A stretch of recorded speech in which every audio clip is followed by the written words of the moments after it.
Life is pain. Oblivion alone yields peace. You call me stranger. I call myself salvation. The love of a god is not a blessing, it's a scar. If destiny herself beckons me, then I shall greet her like an old lover. There's gotta be more to life than making mistakes and making up for your mistakes. I'm the paragon of risk and reward. Behaving is more of a suggestion. Fate is an offer I intend to reject. You don't know me. I'm unpredictable, bitch. I don't need to be a paragon to help save the world. I came back for a reason, and I am not stopping until I find it.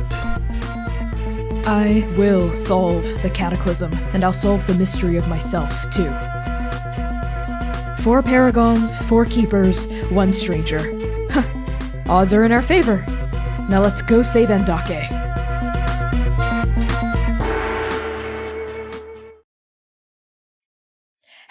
Hello, everybody, and welcome to Arc 6, Episode 13 of The Second Stranger, which is based in Transplanar RPG, our channel, which is, of course, an all-transgender, people of color-led, 100% homebrew dark fantasy D&D show, of which I am the game master, who knows, and creative producer, Connie Chong. You can find me all across the internet at by Connie Chong. I'm going to go up and over to Quinn to pass along introductions. Hey, hello, I'm Quinn, and my pronouns are they, them. You can find me on Twitter at Quintastic_ with 3 N's and an underscore there. Today I will be playing Sitlali, your resident grave cleric who has never done anything wrong in their life, who might also be a paladin now. Ooh. So yeah, that's a thing that is happening. Everything is fine and normal over here. I'm going to pass intros over to Valiant Dorian. Hi everyone, I'm Valiant Dorian. I use he, him, his pronouns, and I am a Twitch variety streamer as well as a TTRPG performer. And today I have the distinct pleasure of playing Voska, the Paragon Abuser, who uses she, they pronouns, and is hoping that everything is just going to turn out. Also, is now the bad Joker of the party. I hope you all enjoyed that. Love that for me. Oh, you can find me on the internet at Valiant Dorian or at Also Spiritbear. Enjoy that treasure hunt. I'm going to pass introductions over to Max. Hello, I'm Max. My pronouns are they, them. You can find me all on the internet at Starchmonger, where by the time this airs, I will be well on my way to fulfilling insufferable post-op TikTok content summer. Which will be on TikTok, Instagram, Twitter, wherever I can put it out on the internet. That's me. I'll pass it on to C. Hey y'all, my name is C. I use they, them pronouns. You can find me making very trans, very gay art over on the internet at PieSharpArt. You can also find me performing in lots of tabletop streams since it is the summer of C and I am doing the most about it. You can also find me being a lore keeper, just wearing many, many hats over there. But tonight I am playing Okahyen, who's a perfect circle. I'm just going to keep just a perfect circle. What else is a perfect circle? Explain Trade. We are so proud to announce that this episode of The Second Stranger is sponsored by Demetria Pines and Explain Trade, a negotiation skills training consultancy believing in the power of D&D and Transplanar's potential to grow, tell great stories, and lift up our communities. Explain Trade trains negotiators for governments, big companies, NGOs, and offers e-learning courses for individuals looking to get a better deal from their boss. Check them out at explaintrade.com, and I'll pass things over to Max for our Patreon thank yous. I also want to thank, the next people we want to thank is our Patreon Paragons. Those are people pledged to our highest tier on Patreon. And those people are Azra, Bradley, Brooke Wright, Charles, Chiakres, Corey Eckert, Emma, Hat, Kending, Lex Slater, Marvelous, Purple Mouse, Scruffuses, and Targat. Thank you so much. We appreciate all of your support. Now for the most important part is reminding me what the hell happened last time. Quinn, will you do the honors? Of course, Max. I'm always happy to help. Last time on The Second Stranger, Oka begs Shuhai to help them save Jiran Kader on the night of the Cataclysm. You know, everyone's favorite Dragonborn trader boy.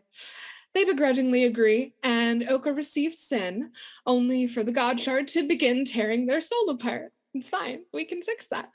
The team begins their soul retrieval fishing mini game with Sitlali convincing Mikoya to return to the now, Vaska dancing to keep her concentration, Dewey going over his notes, and Oka suffering. TM.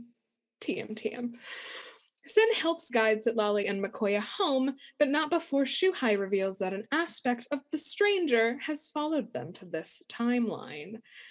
Use !recap to reach our recap document in chat. Everything is totally fine and normal. And I'm going to pass things over to Val. Val, tell us about the title today. It would be my pleasure to tell you all about the title today. The titles of our episodes come from marginalized writers of all stripes. Today's title is Strangers Still to Be Beheld, from the poem Head of Medusa by Justin Philip Reed. The full verse reads, warped me into horror, the very wrong span of my lifetime, the rigor sitting below my collarbones, my being, not the great work, but the body at the end of which it could find itself great. Strange to them, a gaze fatal, and not theirs, the stranger still to be beheld and collectible, and them what they think I used to be, was if in possession of eyes as well as agency preposterous. I didn't move, I knew because he would tell them I had murder thirst, hid needles on my spine, my hips a thrift of diamonds. He could have it that way, but here was the stillest minute, slipped between me and the myth of myself, mirrored in the shield, the second angles of his skull, the wide eye within it. Oh, it's horrifying. So content warnings for this episode and our campaign in general may include fantasy violence, body horror, gore, blood and bloodletting, apocalypse, trauma and grief, familial struggles, complex and complicated relationships, romance, references to sexual entanglements, death of loved ones, igore, and disreality. So use !CW in chat for full list of these content warnings at any time, and !safety for a look at the cast's lines and veils to know what topics we won't get into no matter how dark things get. So, with that out of the way, let's begin.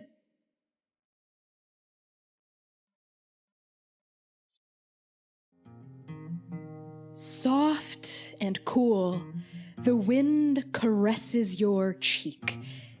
The chill bite of winter hangs heavy in your bones, but you feel warm, light. Above your head, the constellation of Sen glimmers in its unending wheel. The purple dust of cosmic wind sifting through the crisp night air. In the distance, you hear fireworks, laughter, music, the ambient, jubilant celebration drifting up from Kinongbo beneath you. Green tea and wood smoke. That's what she tastes like. And then Dr. Eluso pulls away from you, Oka, their eyes wide and startled, surprised, brimming in their blue depths. And in this millisecond, before everything changes, in this heartbeat ahead of the storm, your gazes lock and your breath hitches in your throat. He is beautiful. You love him, don't you? That is nobody's business. Oka. I didn't, that wasn't how I thought that would, I mean, I wasn't, no, I mean, no, what, no, you, me, right, no, what? No, you, no?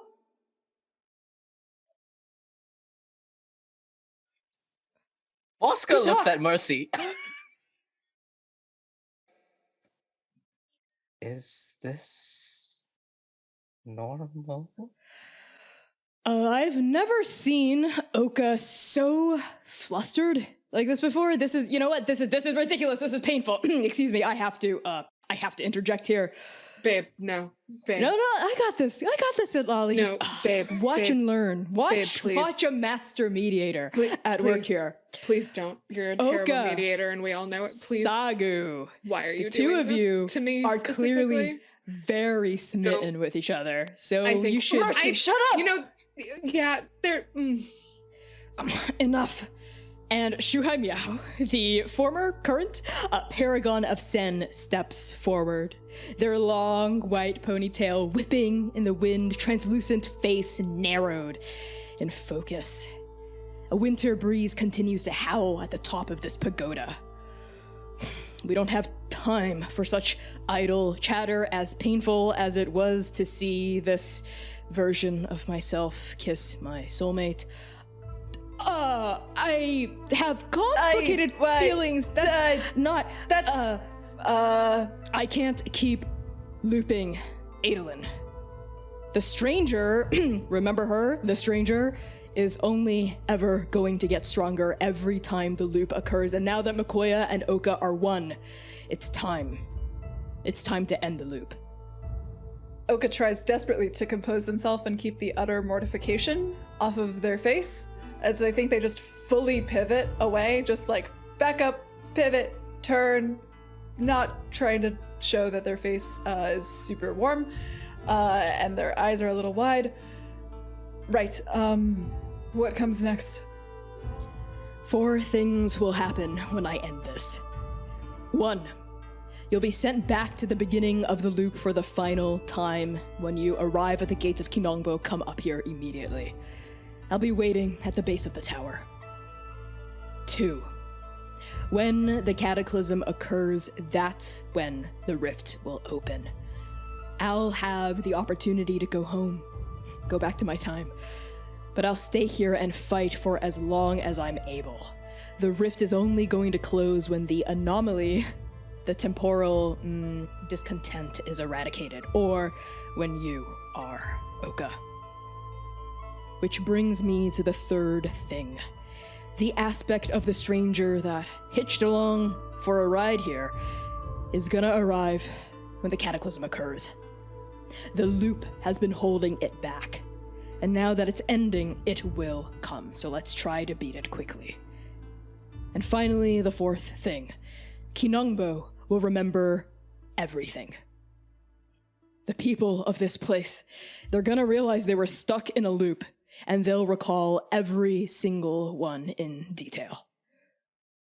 This timeline here will be pulled up into the present like light getting sucked toward an event horizon. This process is going to be jarring, chaotic, perhaps even a little painful, but don't let it distract you. Eventually, the timelines will merge and things will settle. But we don't have the luxury of waiting for that to happen. We need to beat the aspect as quickly as possible. Any questions? Voska steps up. Where will it arrive? And Shuhai just looks up and gestures at the wheel, the constellation of Sen. Understood. What can it do?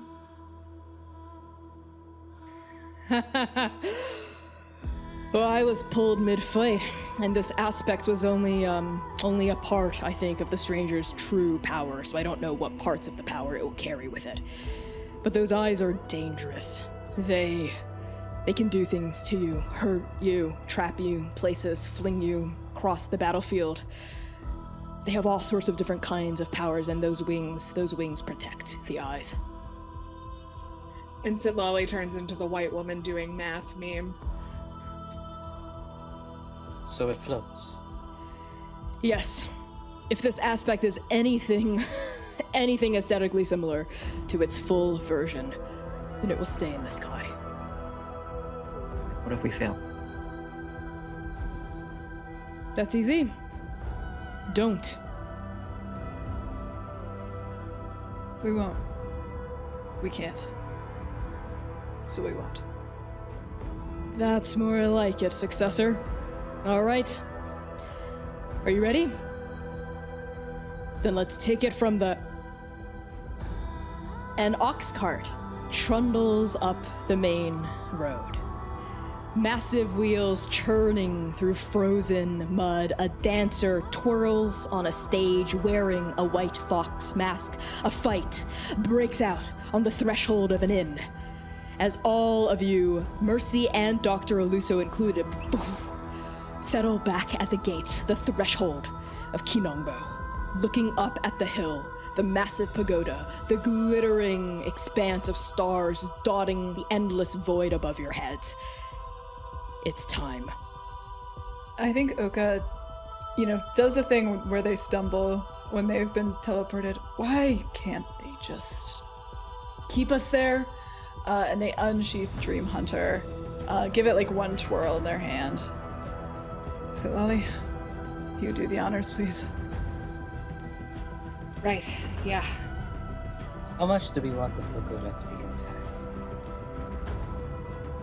Lord Henka Oju would probably say all of it, but I think that we could make anything work.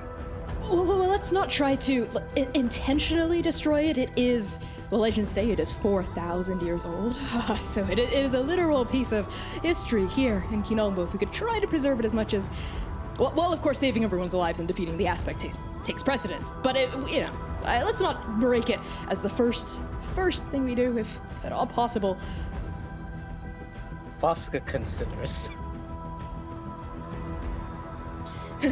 Or maybe we could level that thing and I could punch it up, right at the sky. And that thing could act as like a huge javelin I could launch at the stranger.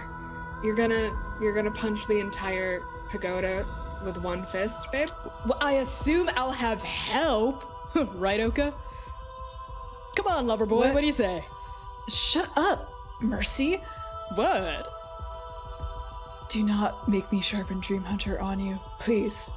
Ha! Good luck with that. My muscles are as hard as rock. Anyway, and Sitlali casts Plane Shift, just kind of willing it into existence. Use it, finds the part of the weave that they need for this particular spell and just kind of pulls it like you pull on a cord at a bus stop, and they go to the base of the pagoda. Yeah, I like that. I think Mercy's in the middle of saying basalt, granite, sandstone, and then we arrive at the base of the pagoda. Stone. Oh, that's not hard.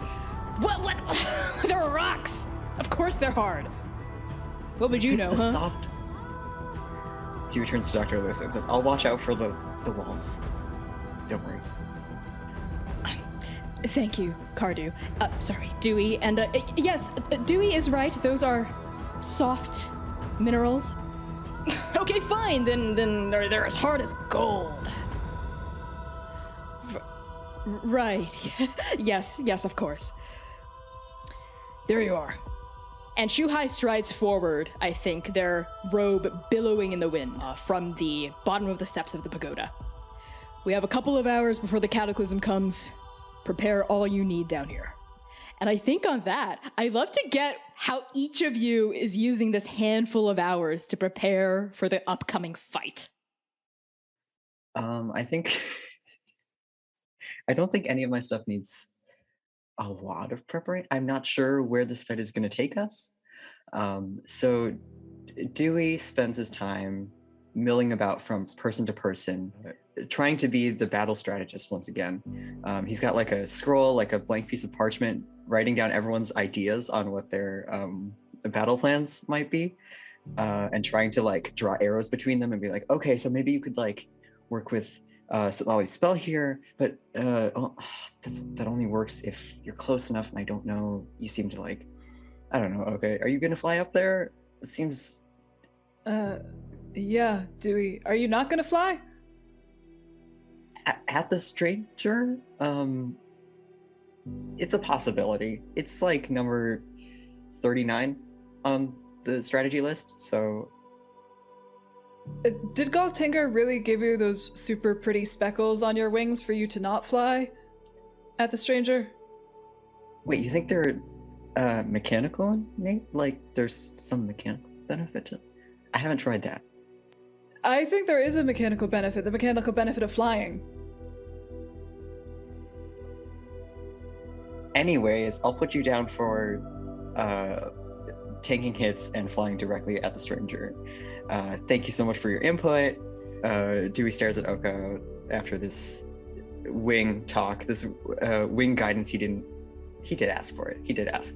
And he just puts his pencil down and ruffles through his bag for like a vial. And he's like, you remember the wheatgrass shot sort of thing we did so long ago? I made some improvements. It should help you with your flying at the stranger plan. I did some, well, try it. Oka takes it. Liquid courage, fine by me. And I think on that, Dewey, you hear a voice ring out in your head. Dusty, your sword son, has been vibrating with excitement and anxiety, I think, strapped to your body. And like you hear their voice sort of like thrumming around in your head going, are you gonna let me out this time, Dad? Am I gonna fight the stranger? Yeah, so maybe we haven't done as much training as I would have liked before. I don't want to we're talking about the stranger and I don't know what's gonna happen. We'll see. You're getting a lot better. I've seen so much improvement. We'll see. I want to keep you safe. Okay, yeah, but if you're in a pinch, you can use me. I want to be useful. I want to fight alongside you, Dad. Yeah. I will keep that in mind. And I think on that, we're gonna bounce over to where Sitlali is. I think Sitlali has like swapped their cane for her shield, and it's just kind of like, for a moment they pull out the rapier and are kind of like debating what is more useful, and then they put the rapier away, deciding against that because it's going to be in the sky. That's kind of far away. You can't really stab that. And I think while Dewey is talking to Oka, she had turned to Mercy and just kind of took her by the hand and went, hey, be safe. Yeah? I don't think there's any way for any of us to be safe in this fight, but I won't recklessly throw myself into danger even when there are other options to explore. Yeah, don't punch pagodas into things, and we haven't gotten to spend as much time together as I would have liked. I've been busy kind of dying a lot about that. Yeah. Sitlali, I was joking about the pagoda thing. Obviously that's not gonna work. We'd need a fulcrum that's a lot more powerful than me. But listen, I don't intend to die here, all right? There's a lot of other dates I want to take you on. And I think Sitlali leans in and leans up and kisses her, and casts Death Ward, which lasts for 8 hours. So the first time Mercy would drop to 0 HP as the result of taking damage. Instead, she'll drop to 1. And I think that kiss is just kind of like more electric than normal, and it's just kind of like the weave kind of shimmers around it, and it's very homosexual. What is that? Is that a new chapstick? Did you a lipstick, or what is that? Yes, it is new chapstick that I picked up while we were here. I like it. I'm glad. Gave me a little bit of a tingle. Yeah. Okay, go get ready. And she tell me if this is too much. I think she kind of slaps Mercy on the ass a little bit and then goes to see Oka once Dewey has left. And very unceremoniously is Oka, you know the drill, and bites her cheek, the inside of her cheek, swabs the blood onto her thumb and presents it to Oka. And Oka kind of looks at it, looks at Sitlali, looks at it again. Do you really want me to lick your thumb again? I mean, is there a better way to do it? Would you prefer something else? Blood magic's just kind of like that. And they bring Sitlali's hand and just kind of swipe it over their lower lip. and Sitlali casts Warding Bond on Oka. So Oka, you get a +1 to your AC and all saving throws, and you are resistant to all damage. That is exact wording, is all damage. And also I take hits for you. It's fine. We'll worry about that part later. And I think Sitlali just kind of like wipes off any extra and is like, yeah, you're gonna be amazing. Amazing? Yeah. Yes. And then they turn and walk away. But they don't make it. Oh, are they stopped? I think Oka like goes to reach out and then they kind of don't. And then there's one more thing that I would like Sitlali to do. No, there are two more things. One of them is easy. Sitlali is also going to cast False Life on themselves. So that's 6 temporary hit points for them. They just kind of do it while they're walking. And then the other thing, can we do right before? Because it's kind of like for the group team. Yeah, definitely. Awesome. Speaking of which, after your conversation with Mercy and Oka and giving yourself some temp HP, I think we're going to pan over to Voska. Voska will pull Dr. Eluso and Dewey over. And DM, I have a spell that I don't have to cast, but it feels nice. Discussing with both Dewey and Dr. Eluso, Voska will share the idea of casting the spell. It is basically a little bomb trigger where it's called Symbol. When you cast a spell, you inscribe a harmful glyph on a surface, and it must remain in place, not be moved, all that stuff. And I get to decide what triggers the glyph when I cast a spell. And one of the things that I can do is, once triggered, filling a 60-foot radius sphere with dim light for 10 minutes, after which the spell ends. Each creature within the sphere, when it activates, is targeted by an effect. The effect that I would choose, and one that Voska would be most inclined to use, is Death. Each target must make a Constitution saving throw, taking 10d10 necrotic damage on a fail save, or half as much on a successful save. Would this, in both Dewey and Dr. Eluso's perspective, be a sound plan, or would this cause too much damage? She's seeking counsel. I have an unconventional idea that might synergize with yours, Voska.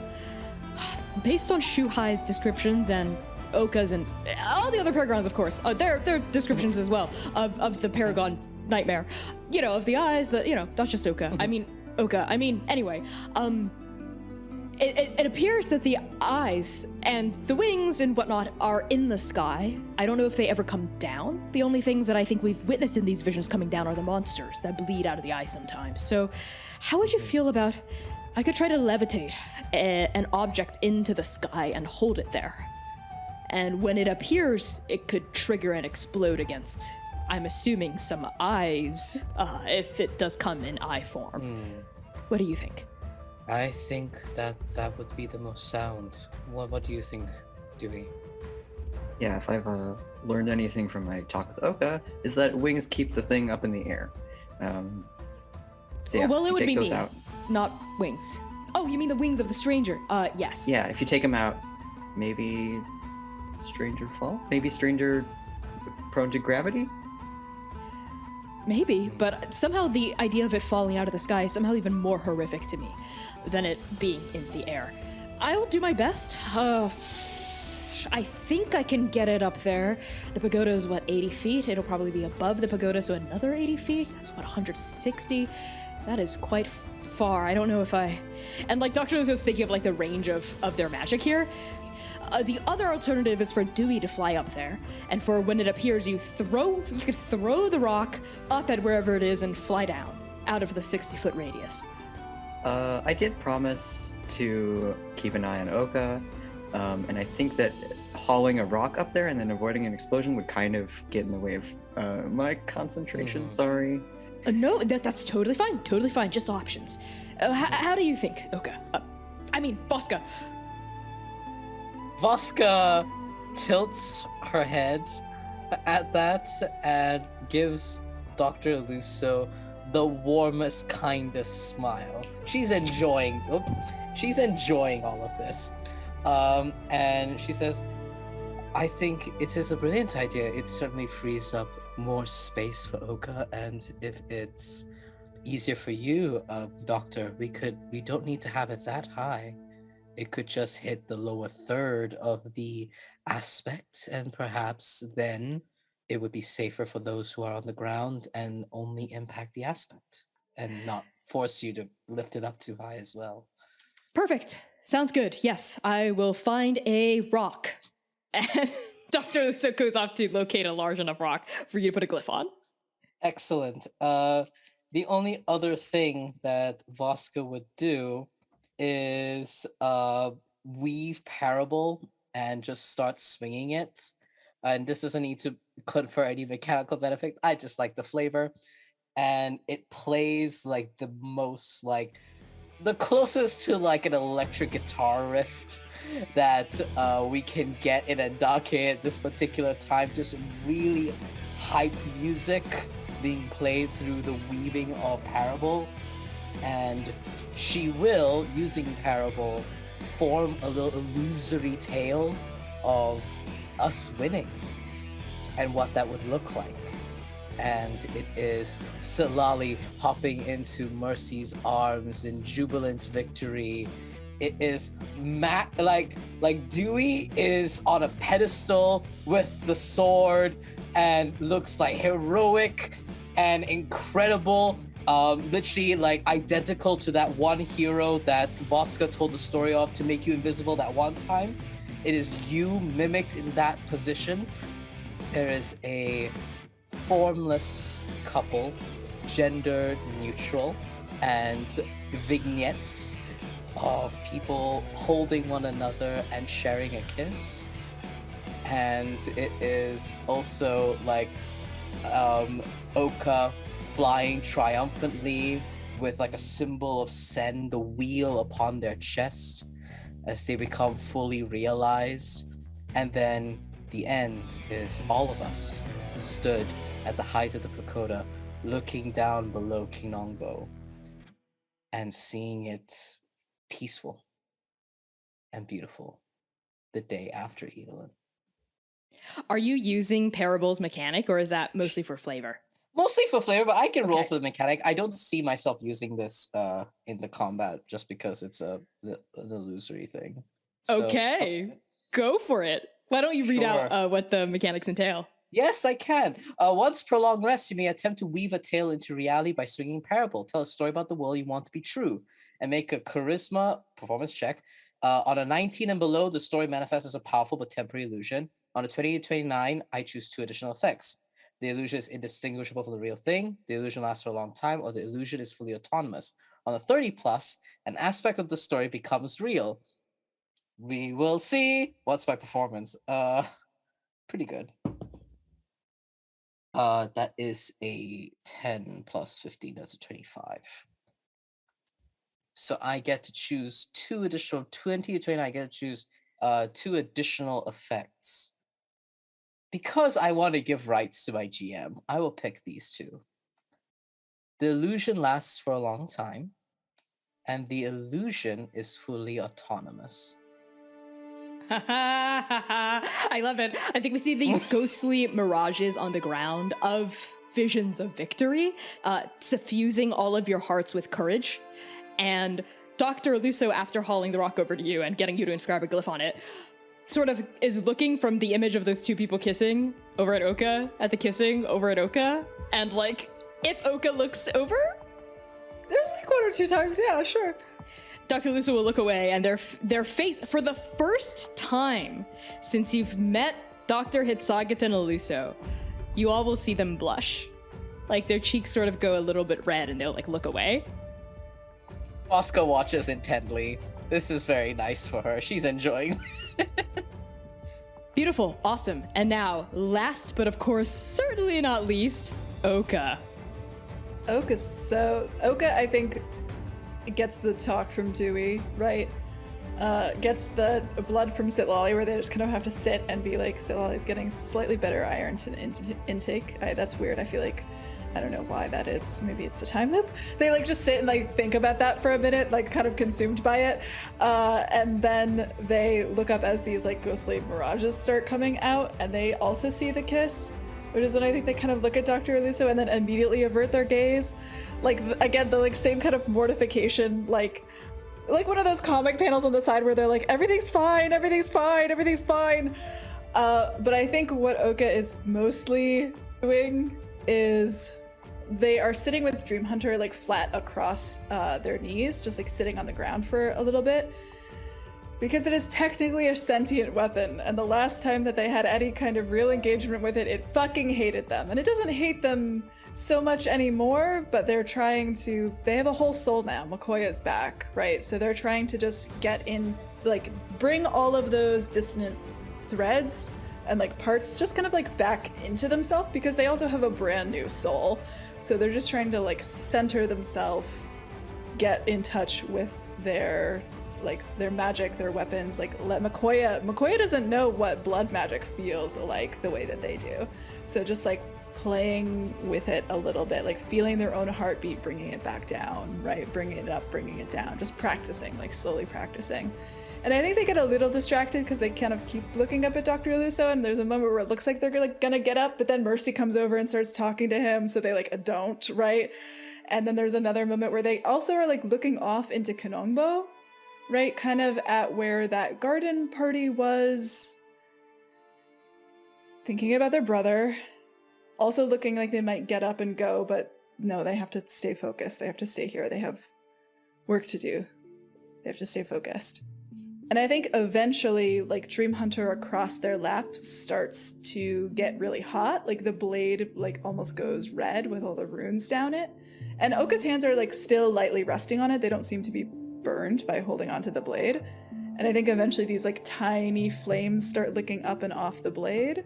And then eventually, like, when the air pressure changes, like, it, like, changes slightly around Oka, and a little, like, crack of, like, static goes up the blade also, like this red lightning kind of jumping off of it, as I'm going to get my first two Rites of Flame and Rites of Storm on an active for Dream Hunter. And I'm going to lose, 11 points of damage for that real fast. Oh, but you're going to take some too. We're going to lose that much damage, but technically I am immune to fire damage when I'm holding and wielding Dream Hunter, so I'm not going to take any of my own fire damage. You are also resistant to all other damage. So that's going to be like 3 points of lightning damage then. I will take 11. I'm so sorry. So I'll take 3 points of damage from that. As I think Oka, once like the hours are starting to go by, I think they also like, they're with Dream Hunter for a little bit, and as the blade starts to like become active and drink up their blood, basically, like from where their hands are, they kind of like look up into the sky and they watch the stars, I think, just for a long time, trying to take it all in as much as they can. At that point, Shuhai, I think toward the end of Adolin, when the cataclysm is close, you all can feel it, you can sense, I think, trepidation beginning to gnaw at your stomachs, even amidst your preparation. Shuhai Miao paces the perimeter of the top of the hill of Kinongbo and starts throwing up orbs of light around what will soon become this battlefield, because of course after the cataclysm the stars are gone and there's no light anywhere. So Shuhai Miao, I think how they're preparing is to make sure all of you can see everything, even in the absence of the gods. And I think with only moments, minutes, seconds perhaps even, to spare before the cataclysm comes to claim its due, all of you, I think we find gathered at the base of this pagoda. Shuhai turns to your group and nods. Everyone ready? I've got something I'd like to say first, I think. And Sitlali kind of holds their shield up higher than they normally do and like holds themselves, even though they're still stuck at 5'2", fuck you, Adam. They see like something about them feels taller, I think. And they just kind of look around at everyone and their eyes linger on Mercy for a second. And they say, "Honorary hounds, today we fight for our future. We fight to survive so that we may fight her again. We fight so the paragons of past," and they kind of glance at Jukai, "did not die in vain. We fight for Ndake. We fight for the weave. But most importantly, we fight for each other. So watch each other's backs, and let's kick some fucking ass, yeah?" And everybody gains 21 temporary HP. Hell yeah! Into it. Mercy like lets out a like right, and like I think like thumps her fist against her chest. She's got her a greatsword out, and she's like sharpened it. All her javelins are ready to go. Dr. Eluso, I think, is maintaining concentration on a massive chunk of rock that they'd found that is like floating in the air, ensconced in like bright blue light, floating amidst Jukai's other orbs of luminescence. And there's like a moment where all of you look at each other, you feel Sitlali's words suffusing you with courage and preparation. And then, one by one, the stars go out, winking out of existence in systematic lines from north to south. A black, empty sheet of oblivion begins to spread across the sky, plunging Kinongbo into darkness. As the wheel of Sen sinks into nothingness, Oka, you see Jukai next to you curl their hand into a fist, their face set with grief and rage. I think Oka's is likewise set in less rage, more grief, as they watch the stars go out, knowing that that will be the last time that they see them. And they look sideways at Jukai. "I promise. Do it." And they look up. And then the sound comes. Massive and everywhere, a rippling slashwork, vibrating through the ether as the threads of the weave are severed from the now. The ground begins to tremble, and cracks rip through the earth around you, trees shuddering and groaning, and that's when the screaming begins. So loud, so terrified, so numerous, coming from the base of Kinongbo as the world caves in around Ndake. Miraculously, through this awe, through the earthquake, through the ripping of the weave, the pagoda holds a tower of dazzling divine hope against the empty.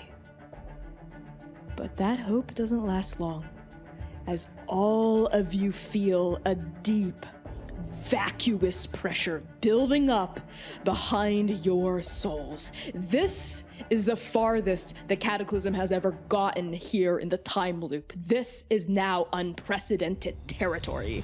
And for a split second, this pressure almost feels familiar, like the aura exerted by the God Shards, or the gasping weight of prayer. But then it sours, inverts, pulls instead of pushes, drains and withers instead of blooms, and the hairs on your arms stiffen, your heartbeats quicken, your pupils blow wide, sweat trickles down your temples as a vast, roaring noise like the howling of a gale-force wind fills your ears. This pressure increases until a shockwave erupts across the sky above your heads. And then, above the pagoda, glitching into existence like a ghost trapped in static, is a single red eye. its pupil is blown into the shape of a star. It looks, well, it doesn't look real. It looks drawn on, almost like the confines of its reality belong to a universe rendered in a completely different logic from your own. Like witnessing 7-dimensionality in a 3-dimensional world.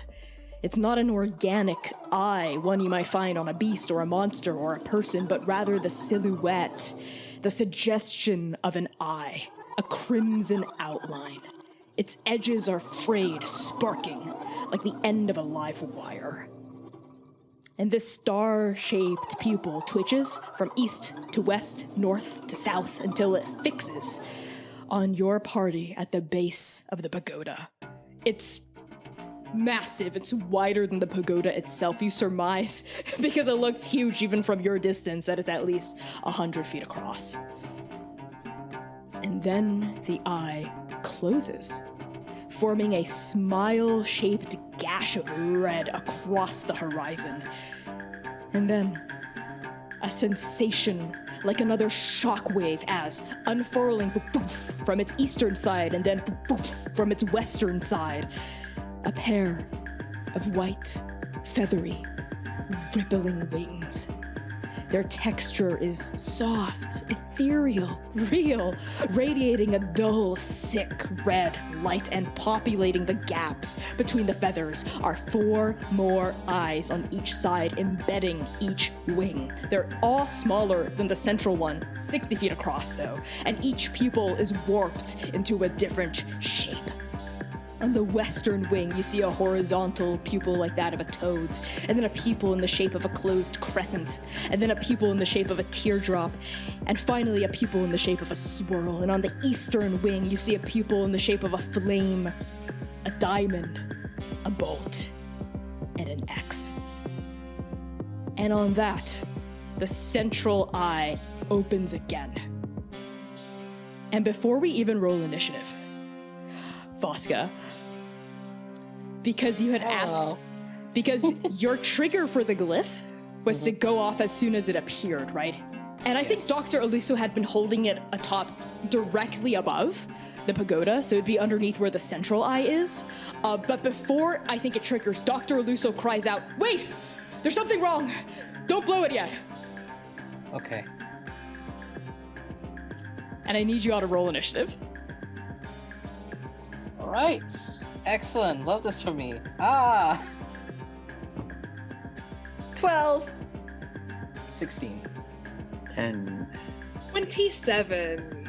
Holy shit. I rolled a natural 20. Oh, sit lolly! Fuck, let's go! Okay. First to go is gonna be Sitlali. That's probably for the best, I think. Sitlali takes all of this in and just goes fuck in Raven speech, and is gonna cast Beacon of Hope on the party. But everybody will have advantage on wisdom saving throws and death saving throws, and anytime you receive healing, you regain the max number of hit points possible. So you get max dice. So yeah, that's good to have. And I think Sitlali shoulders their shield and looks for a strategic point where they have maybe like partial cover. They're short, they're compact, they're contained, and they're gonna look for partial cover where they can also see everybody. Sure. I think there are various boulders and statues scattered all across the base of the gardens, so you can easily find something to hide between. It's called strategically taking cover, not hiding. Just to be clear. You cower and grovel behind the topiary cutout of a bird. No. You strategically, I think, maneuver your body behind either like a large rock of some sort. Yeah, and that will be my turn. Okay. At the end of your turn, Dewey, make a dex save. Great, that wasn't one of the ones I got advantage on. I rolled an 8 total. Oh no! Yeah, that is not going to be sufficient. That's a holy number, Connie. Against the stranger? I think that 8 should count as crits against the stranger. That is a stretch. That is such a stretch. I rolled a 4 plus 4. It was not going to be good. Listen, maybe in Arc 8, but not here.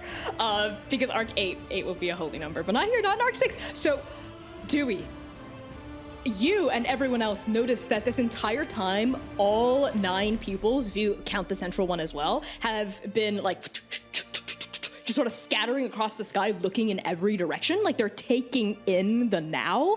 And even though like none of you, it doesn't have a mouth or a face, you get the sense it's collecting information.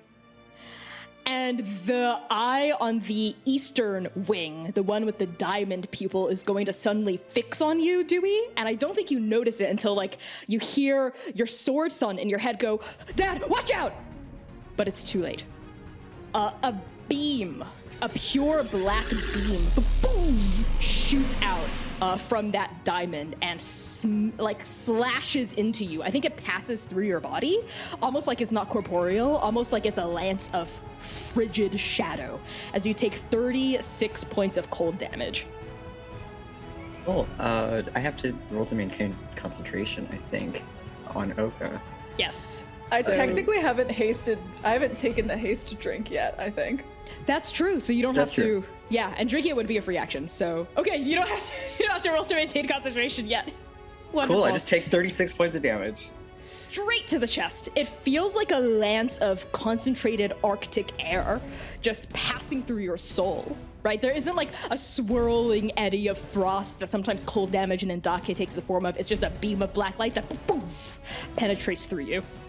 I think Dewey takes it to the chest and like falls sideways to the ground, trying to like not take out anyone else that he's standing next to. Yeah, I think you stagger, but that beam is like precise. It's so large that I think it like cuts through your entire chest, like a pillar almost, but it doesn't hit anyone else. It was extremely accurate and pinpointed.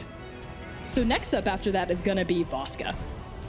Oh, it sure is me, huh? Don't like that it's collecting information, but Dr. O said to hold off.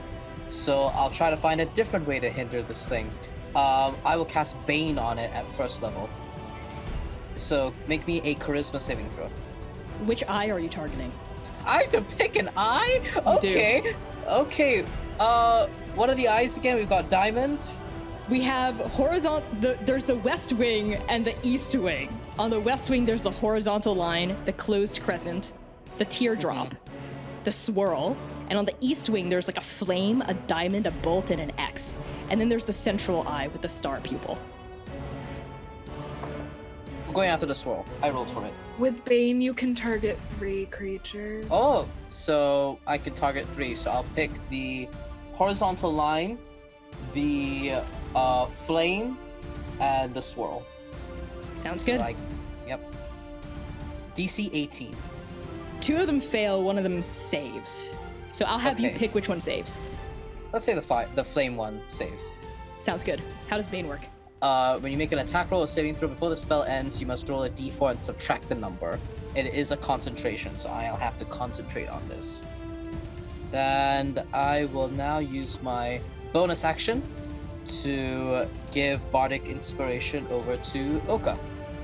Voska starts spinning Parable and looks at all the 3 eyes and snarls in this serpentine way, almost like this bit of foam of poison just spits out of her face. And as she does that, she spins Parable and points it over, like swings it over to you, Oka, and it just like touches your shoulder, but she pulls it back in time in this like huge flourish. And you will have a d12 as inspiration as you hear this music of a Guchin light pluck music. That will be, and I have movement, so I will try to move closer to the doctor so I know what's going on. Okay. At the end of your turn, as you're jetting your way over to Dr. Eluso, you see like their faces sort of scrunched up in concentration. A trickle of sweat goes down their temple as they're continuing to keep that rock aloft, ensconced in that cerulean energy. Fosca, there's, I don't know, something really wrong here. I don't know why, but I get the gut feeling that central eye, everyone, that central eye it won't take any damage unless the other ones are taken out first. I don't know, it's just a gut feeling, I guess. That complicates things. You keep that up as long as you can, Doctor. All right. I can also try to sling it over at one of the other ones, but it's taking a lot of effort just to keep it aloft. That thing is 400 pounds. As Dr. Eluso continues to levitate it. At the next moment, I'll release it. Aim it at the other eyes. Understood. And also at the end of your turn... Ooh, Sitlali. Make me a strength save. You said charisma, right? Or wisdom? You said charisma or wisdom?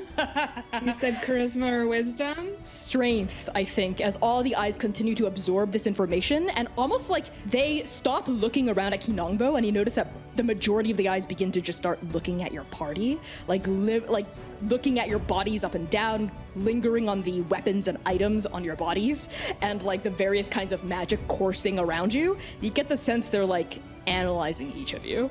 So make that strength save. Okay. It's a natural 20. Whoa. So 19. Okay. So 19.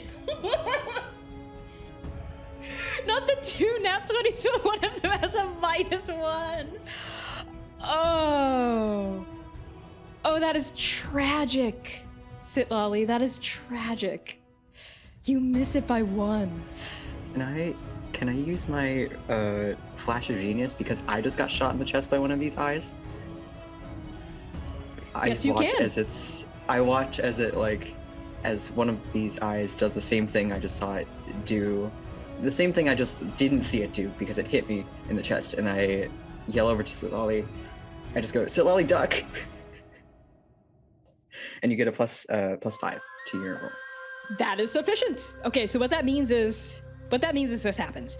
So an eye on the west wing, the one with the horizontal line, I think, is actually gonna seem to scan the battlefield and then fix on Sitlali beyond the cover, almost like it can see you even behind the rock that gives you almost full cover. And we see another black beam shoot out, but this one's horizontal and flat, I think, as it comes out of that people, like a blade, and it cuts through the rock, it phases through the object, it's not even there, and it hits you, Sitlali, right as Dewey's warning is called out. And I think what this means is you won't take any damage, but you will still be moved. As almost like a tractor beam, you're picked up from behind the cover, you dangle maybe 5 feet off the ground, and it swings you kind of hard, off to the side, out of cover. It flings you right into the middle of the battlefield where there's nothing that you could hide behind around you. It gets you into a compromising position, it knew you were trying to hide and is not allowing you to do that. And I think you hit the ground and then you tumble or you catch yourself, but you don't take any damage from being flung out. Okay. So that is gonna happen at the end of Voska's turn. Next up is gonna be Oka.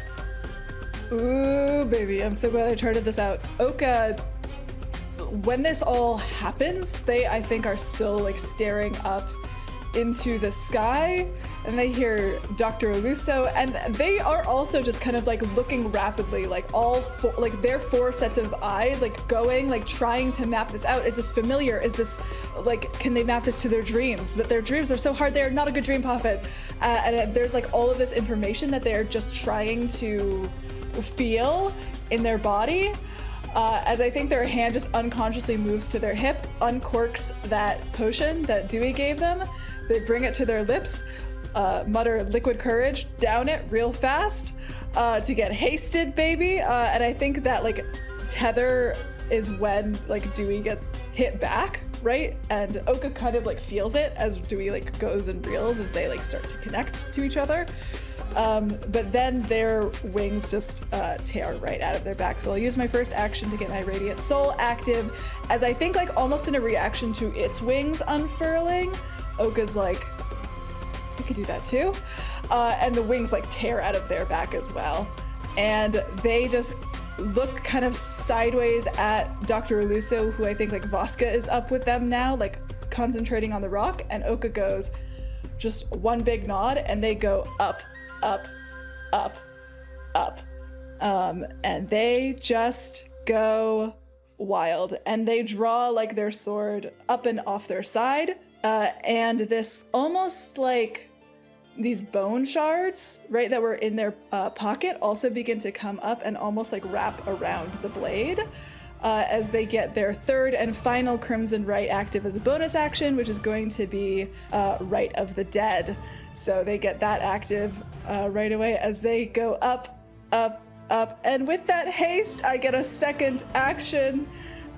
So I think Oka like flies. They almost like kick off of the boulder that Dr. Eluso is maneuvering up and around, just to give them that like second piece of leverage as they like are just getting up there. Hear Dr. Eluso's call to target one of the eyes. And that lightning bolt, there's something about it that draws them to it. And they're going in with an attack with Dream Hunter. Sounds good. So make an attack roll. You got it, boss. 16 plus 13. I have my calculator open because I can't do math. 29 to hit. As Dream Hunter cuts through the air, you see the feathers of the eastern wing flutter in front of the eye that you were targeting, and your blow is gonna glance off of it, and the wing is gonna absorb the attack instead. Okay. Well, it is going to go ahead and absorb 3d6 plus 3d8 plus 23 damage, so I will roll those fast. Did you say plus ones. 23 damage? Yes, I did. So that's going to be plus 23. That's going to be a total of 48 points of damage for the first slice that they do to the wing. As I think they're like familiar, like it comes in and they just kind of like almost sweep back in the air and then slash down at it again. To cut with that, and I'm gonna do something.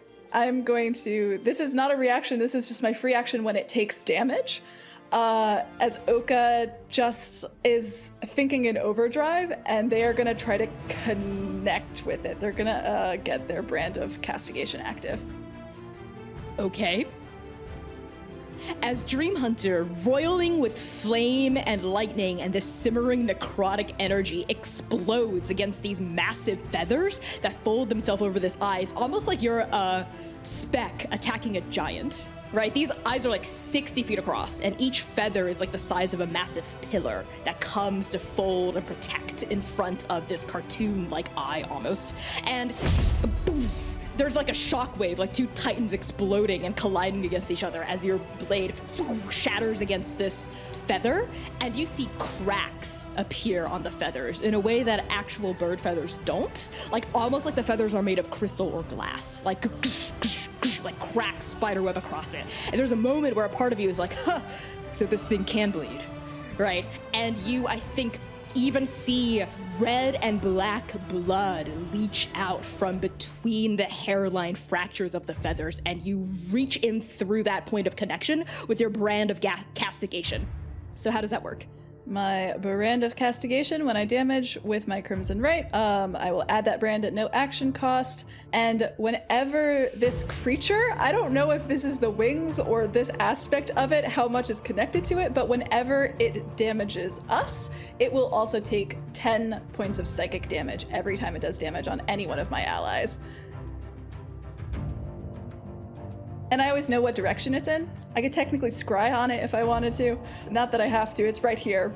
But that is kind of what happens as I connect with it. Can I, like, make me an Arcana check? Yeah, make me an Arcana check as you form a connection. Fuck yeah. 21. The eyes, the wings, and the black-red blood seeping from the cracks are simultaneously 3 separate entities and the same. So like mechanically they count as separate creatures and as the same creature. I don't think you've ever encountered anything like this before in Intake. It's bizarre. It's like it's almost like a part of you, I think a part of your soul flinches and recoils in primal disgust or fear. It's like an inversion of the divine triptych. The blood, the wings, the eyes, body, mind, soul. An empty body, the bodiless. An empty mind, the eyes, ever watching. Empty soul, mother's blood. Do you have any other actions on your turn? Yes, I have an extra attack. Smash those feathers. Let's go, baby. That's an 18 plus 13, which was higher than I rolled last time. That hits. Yeah. Yes, that hits. Okay. That was smack god. Yeah. All right, let's roll these damages again. That's going to be 49 points of damage. How do you take out the wing? Ooh. Oka gets that one hairline fracture in, and they are good, baby. I think they like twirl Dream Hunter again a second time, and they're like, you shouldn't have showed me that. And they plunge Dream Hunter in, and then hit the pummel on top, like when you like crack ice open. And those splinters just like crack all the way up with the power of that, like the storm going through it, the fire, the bone shards like going in and cracking everything out from the inside. I love it. And I think it shatters like glass. The wing literally just explodes into oblivion. They just disappear. Like as like the bright white and kind of like sickly red glow emanating off of the feathers disseminates across the cosmos, you see it just sort of wink out into nothingness. Like as soon as you disperse it, it's gone. It was never there in the first place. Is that the end of your turn? Yes. Fantastic. I love it. So your brand of castigation is still active because even though you cast it on the wing, technically you also cast it on all of it. So at the end of your turn, Voska, make me a dex save. Me? I have a +7. Okay, let's see. That is a 5 though, so I don't think that saves. I don't think it does. 12. I don't think that saves. Nope. Voska, as you're standing there twirling Parable, you know, your eyes darting across the battlefield, taking it all in, seeing how you can best support your allies. I think it's a little too late that you notice the flame pupil from the east side, right? Right as Oka shatters the wing, that flame pupil locks past Oka onto you, and that same black bolt, I think this time sort of in the shape and roiling propulsion of fire, like gouts its way down, down, down from the heavens and blasts into you directly. And you are going to take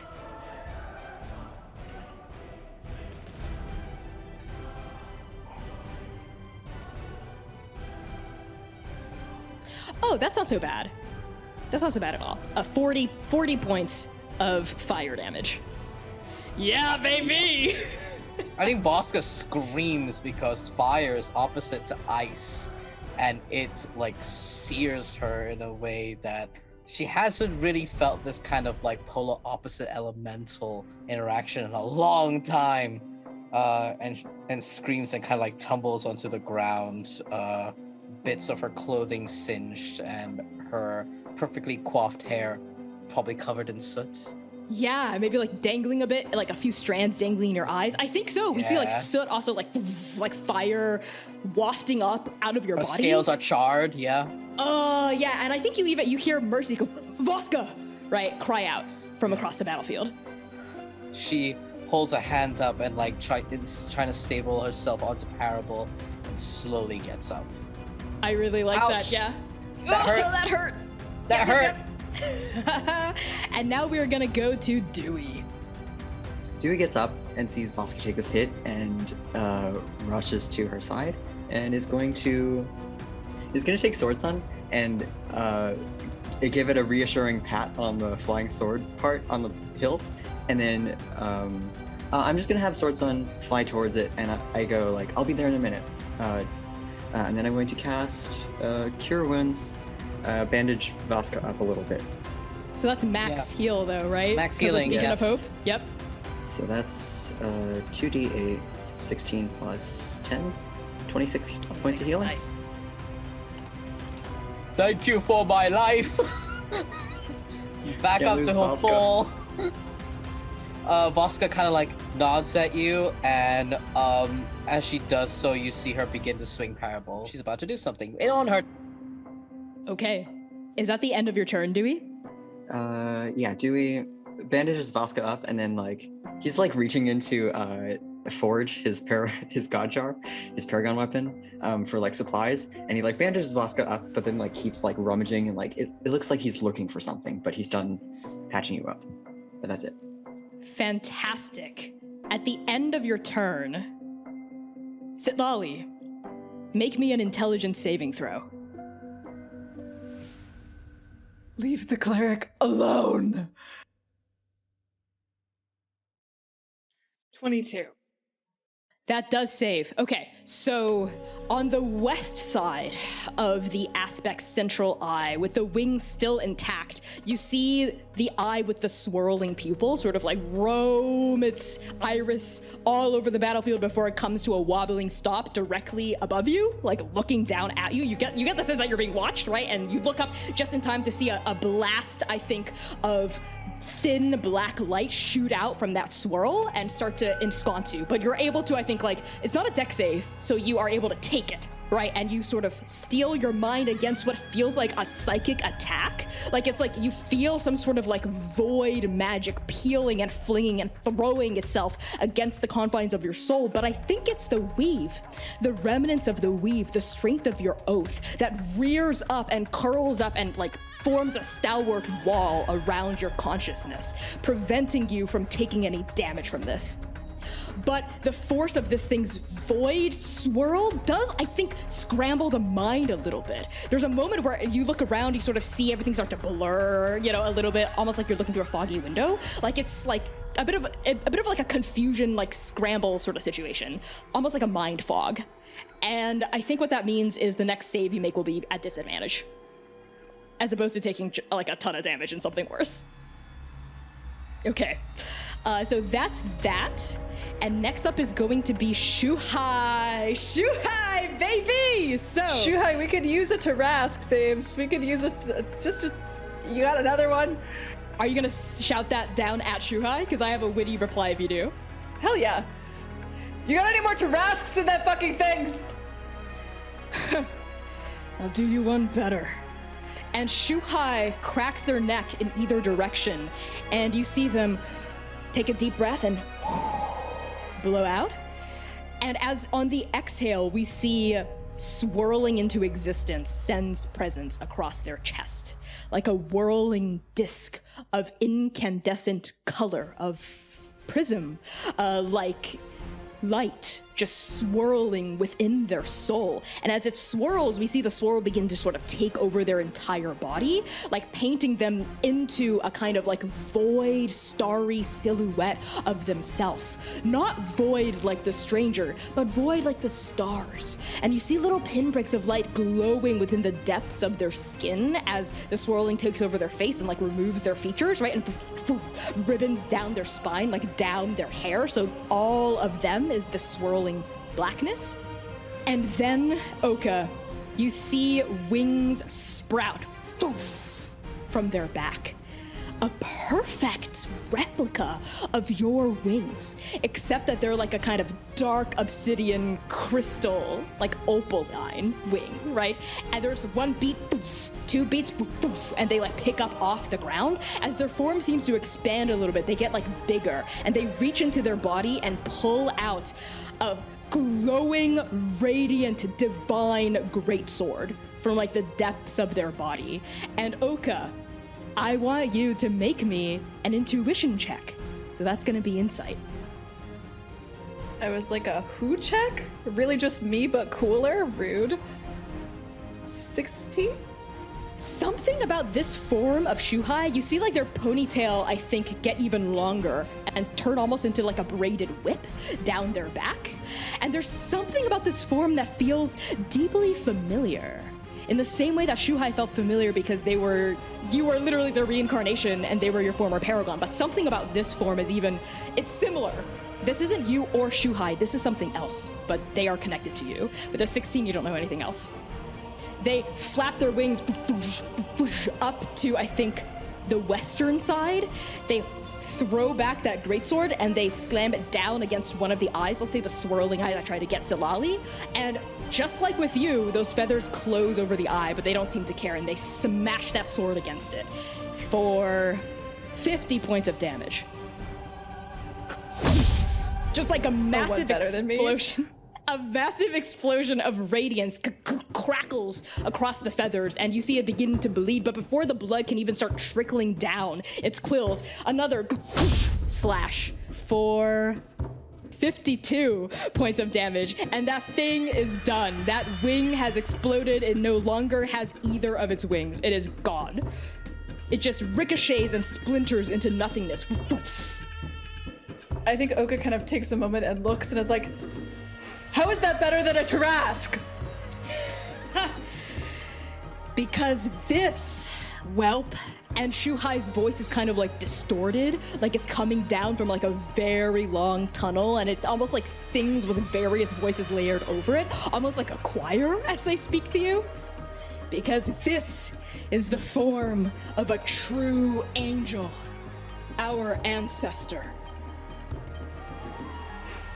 And at the end of Juhai's turn, the pupil on the western side, the one with like the teardrop, begins to bleed. Like almost like it's crying, right? Like this black, red, crimson tear forms in the middle of its iris and then dribbles down, like down out of the sky. It hurtles toward the ground next to where Sitlali is, and it explodes into monsters, empty beasts.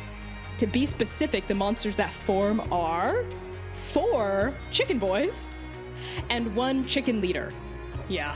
So I think you see Mother's blood. It is. Go ahead. Arc 6. It is Arc 6. Can we get a better fucking name for these terrifying monsters so in the middle of our fight against a stranger, you don't have to be like, chicken boys rain from the sky? What is this? Chicken boys and a chicken leader, I think, and I quote, actually. Fine, then I'll refer to them as their proper name. How about that? I'll use their actual name that has never been dropped in the history of Transplanar until this day. The chicken boys are the Wretched, and their leader is a Howler. So, the Wretched, the 4 of them, these fleshy, featherless, bipedal beasts with nothing but these large plates of predatory blank eyes and gnashing teeth, these huge clawed feet all skitter into existence. They sort of ribbon and balloon and squanch their ways up out of Mother's blood, and they turn and they see Sitlali. All of them do, as does the largest of them, their leader of sorts, this ugly kind of seething, kind of gibbering beast with this massive, almost like a bright red kind of sack on its throat, and these big kind of like seething eyes and spiny thorns peering out from its skin, turns and fixes its eyes upon you, Sitlali. And they're all going to attack. You are going to take 24 points of piercing damage collectively. From the 4 Wretched that scurry forward. Like one latches onto your leg, another latches onto your other leg, the third one latches onto an arm, the fourth one latches on, I think, to like a shoulder, right? And they're like gnashing their teeth and biting at you, right? And they're trying to like get past your armor. And their leader is going to hit you for 22 points of piercing damage. In addition to that, it's gonna like jump up and I think start gnawing and gnashing at your chest as like the other Wretched are sort of on you and like staggering you back. So that's gonna happen at the end of Juhai's turn. Next up to go is going to be Dr. Eluso. Dr. Eluso, this massive block of glyphed up rock still floating in the air. They fling it off to the side, past Jukai, and they're going to try to explode it against the west side eyes. I think they're targeting one of them in particular, the one with the horizontal line that also has Bane on it. So Voska, why don't you roll damage for it? I will. That is 55 points of necrotic damage. Fantastic. Yeah, you hit that particular eye, and just like the feathers, the eye almost like cracks, you know? Like there's like almost like like you're smashing your fist against a pane of glass, and their spider webs crack against that horizontal pupil, against like the crimson outline of the iris itself. And Dr. Eluso, finally lets out a gasp of relief as the rock itself also explodes, and there's almost like a miniature firework in the sky, right? And when the firework clears, we see that eye is like glitching out, kind of in and out of existence, but it's still there. And Dr. Eluso narrows their eyes, and they fling out another hand, and you see exploding through the air out of their palm is a psychic blade of sorts, almost like a spear or a dagger of like pure blue energy that just like bolts upward and also shatters against that eye. And they shatter it. They absolutely just wreck its shit and destroy it. So that eye with like the finishing touch, it just like the wings, explodes into nothingness, explodes into oblivion. And Dr. Eluso is going to use their final action to just sort of like fling their other arm up to the other direction, like one to help Jukai, one to help Oka, as they attack the lightning bolted pupil as well. And similar to when the glyph exploded against the swirling iris, this blade also causes cracks to radiate outward from the point of contact. And you see it, Oka, like the blade like flings up right next to you and causes a crack to form, but it's not quite down yet. You get a sense that another good hit will probably be able to take it out. And that is going to be the end of Dr. Eluso's turn. Next up is going to be Mercy. Mercy is immediately going to run over to Sitlali, who is beset by 5 horrific empty beasts, and she is just gonna let out a get the fuck off my partner, and swing that greatsword once, twice, and just slash the absolute shit out of both the Wretched and the Howl. Like both of them are shoved off of you, Sitlali, and I think like they just go flying off of you, right? And she immediately leans down to you, Sitlali, and holds out a hand. Hey, you okay? Thanks. These things fucking suck. Yeah, I know, right? Sometimes I feel like when they're chomping on me, they're literally sucking my blood. Hey, get the fuck off me! And I think one actually like gets up and like noms onto her arm, and she's like shaking it, trying to get it off. She like throws it off, and it like splats against the ground and sort of like stops moving. And she like actually plants her greatsword in the ground next to you, almost like a gravestone, and says, "Don't fucking tell Jiran, okay?" But she reaches into the javelin strapped to her back and pulls out a really shitty one, like a really horribly crafted one that Jiran made at the end of last arc. Is gonna cock it back and like look at that lightning bolt pupil, right? That one that Dr. Eluso had injured but not defeated. Here goes nothing. And she's actually gonna like take a running leap to just put all her strength into throwing that particular javelin.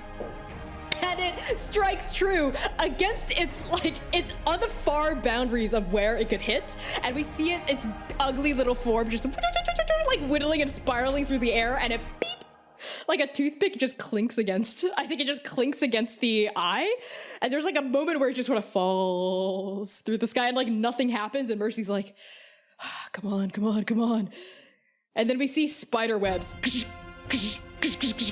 like spread from that tiny point of contact, and it explodes into nothingness. And Mercy lets out a yes! Oh, wow, I really didn't think that was gonna work. I won't tell him, babe, I promise. Thank you. Yes, please don't. I want him to think that he's forever useless.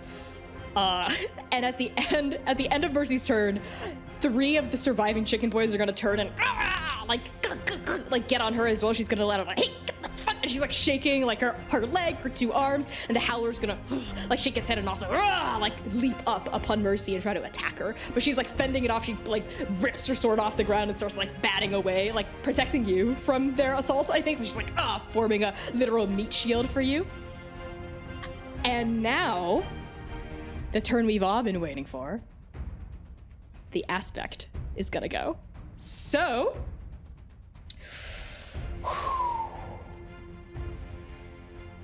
everyone except Oka, because Oka's up in the air. I need all of you to make a deck save. 17. I'm going to use my Flash of Genius to bump mine to a 16. Okay. Dirty 20. Sitlali, you save, so you will only choose one. But Dewey and Voska have to choose two. As that central eye, that massive 100-foot wide aspect of the stranger, starry-shaped pupil, sweeps its incredible gaze across the battlefield. And a pillar of eviscerating, necrotic, pure black oblivion light explodes out from its iris in the shape of a star. And as it cuts down, we see it like slice at an angle half of the pagoda away into nothingness. Where it touches the pagoda, it just sort of crumbles almost like a black and white filter against the light and just disintegrates into dust. And as that like a beam of light hits the ground, we see the literal earth itself also begin to crumble up and rise and sort of disappear. And it like drags like that laser beam across the earth and catches Sitlali, Mercy, Dewey, and Voska in it. I want to hear from Dewey first. Are you going to take a lot of damage? I'm not going to lie to you, this is a lot of damage. Are you going to lose something precious and or irreplaceable forever? Or are you going to answer a really, really hard question? I have to take two? Yes, you have to pick two. Okay, I don't It's a you pick two, Panera. Uh-huh. Love it. I don't think I can take very much damage. So I will take the loss, PNG, and the hard question. Sounds good. And what about you, Voska? AGM. I'm here with a bargain. Did Mercy save? She did not. I will take all three for Mercy to not have to take anything. What's your max HP? 117. Okay, all right, okay. I will allow this. I think you push her out of the way, right? That's what that means? Yeah. Yep. I think Voska lassos Parable around Mercy, like Wonder Woman's like lasso of truth, and flings her out of the way. Mercy's back is to the central eye when this happens, and she's still in the middle of like trying to push that like howler off, like, oh, you stupid, ugly looking dog. Hey, what? Oh! And like she's flung across, and then poof, comes the beam. Sitlali, which one do you pick?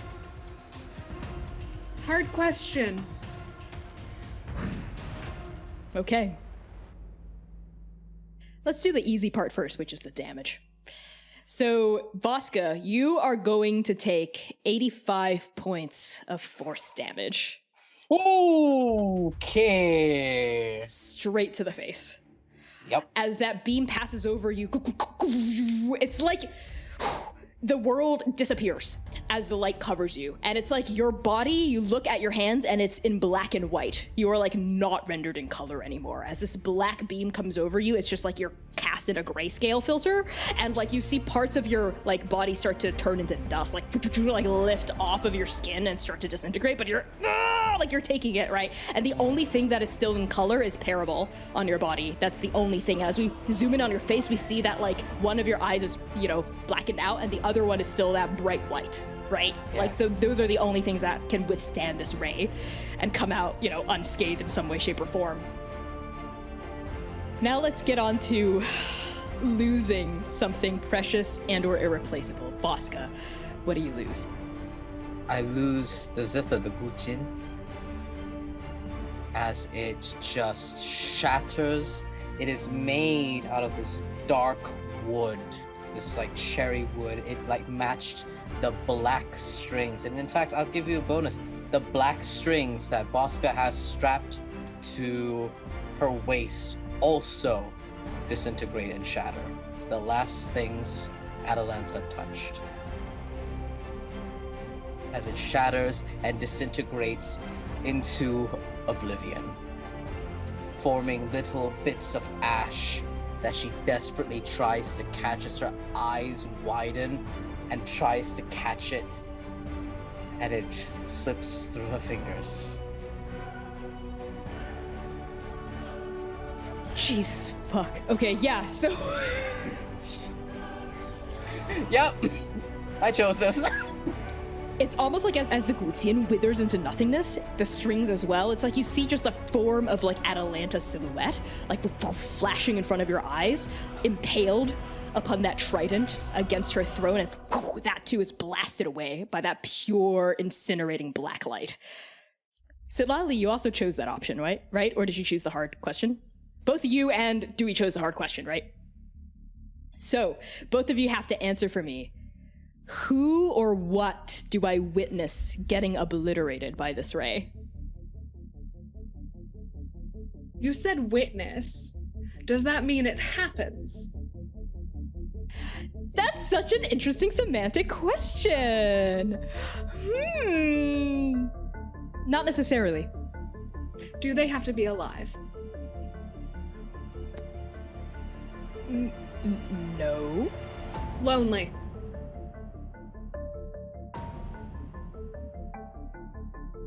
Okay, Sitlali, as the beam sweeps over you, I think ever since the cataclysm started happening, I mean, you were focused, right? You were intent on beating back this aspect of the stranger. I think it isn't until it's screaming and writhing in pain within your own mind that you realize that Lonely had wiggled its way back into your consciousness, had leapt back into your soul when the timelines began to cohere and coalesce, and you hear a horrific wailing sound and this discomforting, withering sensation as something within your soul starts to die, and you hear Lonely's voice just echo around you. Sitlali, please let me in. I can hide in your soul. You need me. I have more important things to take care of than you. No. Goodbye. And you just hear its like final withering gasp before it just separates into dust within yourself as this massive beam of blackened light passes over your shoulders. And then it hits Dewey. Can I take the loss first? Go for it. I think that Dewey had tossed... I know that Dewey had tossed his sword son up into the air away from him towards the aspect. And I think it is directly caught in the path that this beam takes between it and Dewey. Okay. This beam of light sweeps across the battlefield, and I think you had sent your longsword up into the air, and it's caught in the middle of it, right? Like that, it's a huge, massive, vertical just explosion of light, and you see it just start to disintegrate into nothingness. And Dewey, you hear a voice in your head go, open up the god jar, please! Dewey turns back and like tries and grabs at desperately in the direction of the sword in the air, and then he goes to the god jar and lifts it up. I think he like he's caught in this beam that's wholly unpleasant to be inside of, but he tries and flies towards where the sword was, towards the beam. I think you flap up, you open up the jar, you like hold the jar out, and you feel something swirl into it as the physical sword itself withers into dust. Dusty, I think, manages... Dusty, no. Dusty manages to, I think, swirl themselves into the god jar and find safe haven, right? So their physical form is gone, but they're safe. And like the lid goes on, and you hear like their voice ringing in your head go, oh, that was really fun, and then it was really scary, and I'm now so it's sorry. mostly fun again. No, it's fine. Wow, it is warm in here. It is very different from a sword. He sort of looks into the top of the jar. I guess we'll figure this out later. And looks back up to where the sword has dissipated. Goodbye, sword. You were a really good home. Dewey, who or what do you witness getting obliterated by this ray? That's separate from the physical longsword. The moment in between seeing the sword begin to disintegrate and Dusty offering up this compromise, open up the god jar, he saw in that moment, he sees the note on the table. When he got home so long ago, so many years ago, to an empty house, to his daughter being lost to him. I mean, the Sword Son is like, he didn't sort of ask for this, he didn't plan for this, he has no idea how it happens, but it's like losing Hana all over again. I like that. I think what's obliterated is perhaps a part of your grief too, right? Like it just sort of surges up in you and like consumes you as this black light sweeps across from you. And I think as that that beam of light starts to sweep towards its final terminal destination, Voska, you still owe me an answer on who do you also witness, or what do you also witness getting obliterated? Herself. Huh? Voska witnesses herself being obliterated into oblivion, just like she imagines how Atalanta has vanished into oblivion.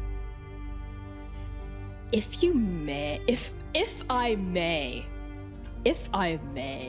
Voska and Sitlali do something very evil here. I feel like the way you meant that was metaphorical, which I'm all for, but if I may have it start to be literal. Because it's not just pain, it's grief and a little bit despair that washes over you, this hopelessness, right? And Sitlali, even as you brace and you feel the last tendrils of lonely get like wiped away by this massive force, you turn and you see Voska hunched over on their knees, zither whisking off into nothingness. And you see the edges of her body begin to disappear. And you recognize a look, right? Voska, what is the look that Sitlali sees on your face? Emptiness. There is a hollowness behind those eyes. Lights faded completely away, the shine not there. Not even the courtesy of a mask. Voska is just empty.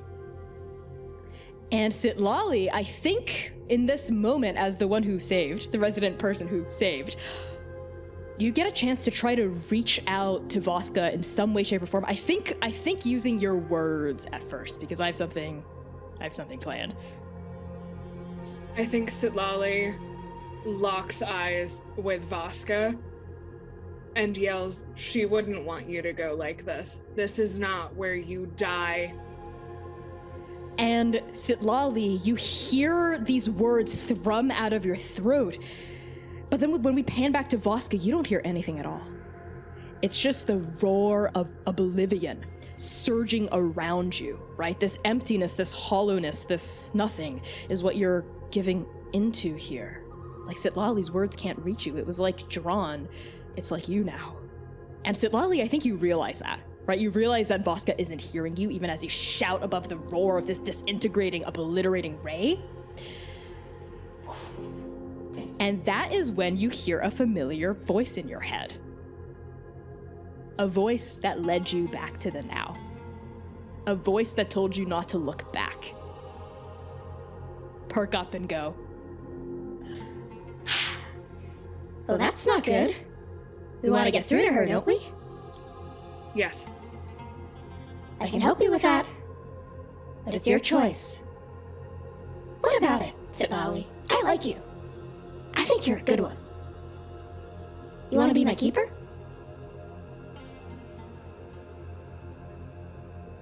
Does Sitlali know what a keeper is? No, I don't think that word has ever been used to you, but something about it clicks. I trust you. Let's do it. And on that, we were gonna cut to break. So everyone, thank you so much for watching so far. That was a monster of a first half. We'll be back in 10 minutes to enjoy the fan art reel, etc., etc., etc. We love you so much. Pisho, pisho.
Hello, hello, hello, Transplanar friends and family! GM Connie here with a very exciting word from one of our incredible sponsors for Arc 6 of The Second Stranger. Roll is an alternative to complex virtual tabletops, instead serving as a people-first online play and creation platform for TTRPGs and all sorts of social narrative play. With a focus on high-quality video, intuitive code-free creation tools, and simple, seamless gameplay for everyone, Roll is the easiest place for you to run your games online. Also, with Roll's drag and drop sheet builder system, you can create content for any game you want to play, even your own homebrew hacks. Tell the stories you want to tell. Roll empowers you to do so. Also, Roll is 100% free for anyone to use all the time. So sign up today and run your next game at playroll.com. Roll, you can play with us.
Welcome back, everybody, from break. Let's finish out Arc 6, Episode 13 real fast with some content warnings. Content warnings for this episode and our show in general may include fantasy violence, body horror, gore, blood and bloodletting, apocalypse, trauma and grief, familial struggles, complex and complicated relationships, romance, references to sexual entanglements, death of loved ones, eye gore, and disreality. So use !CW at any time for a full list of these content warnings and !safety for a look at the cast's lines and veils to know what content we won't ever broach, no matter how dark things get.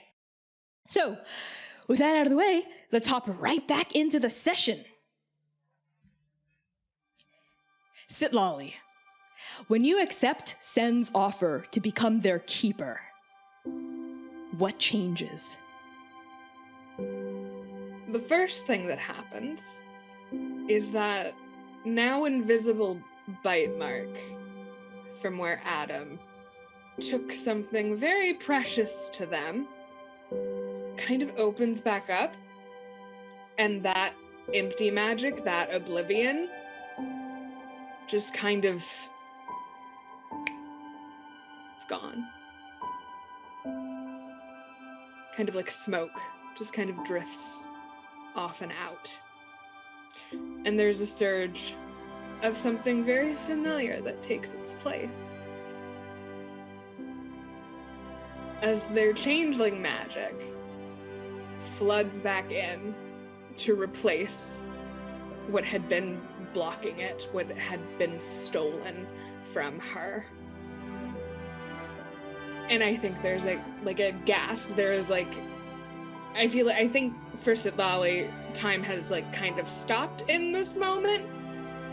And there's just a moment of appreciating that they are herself again.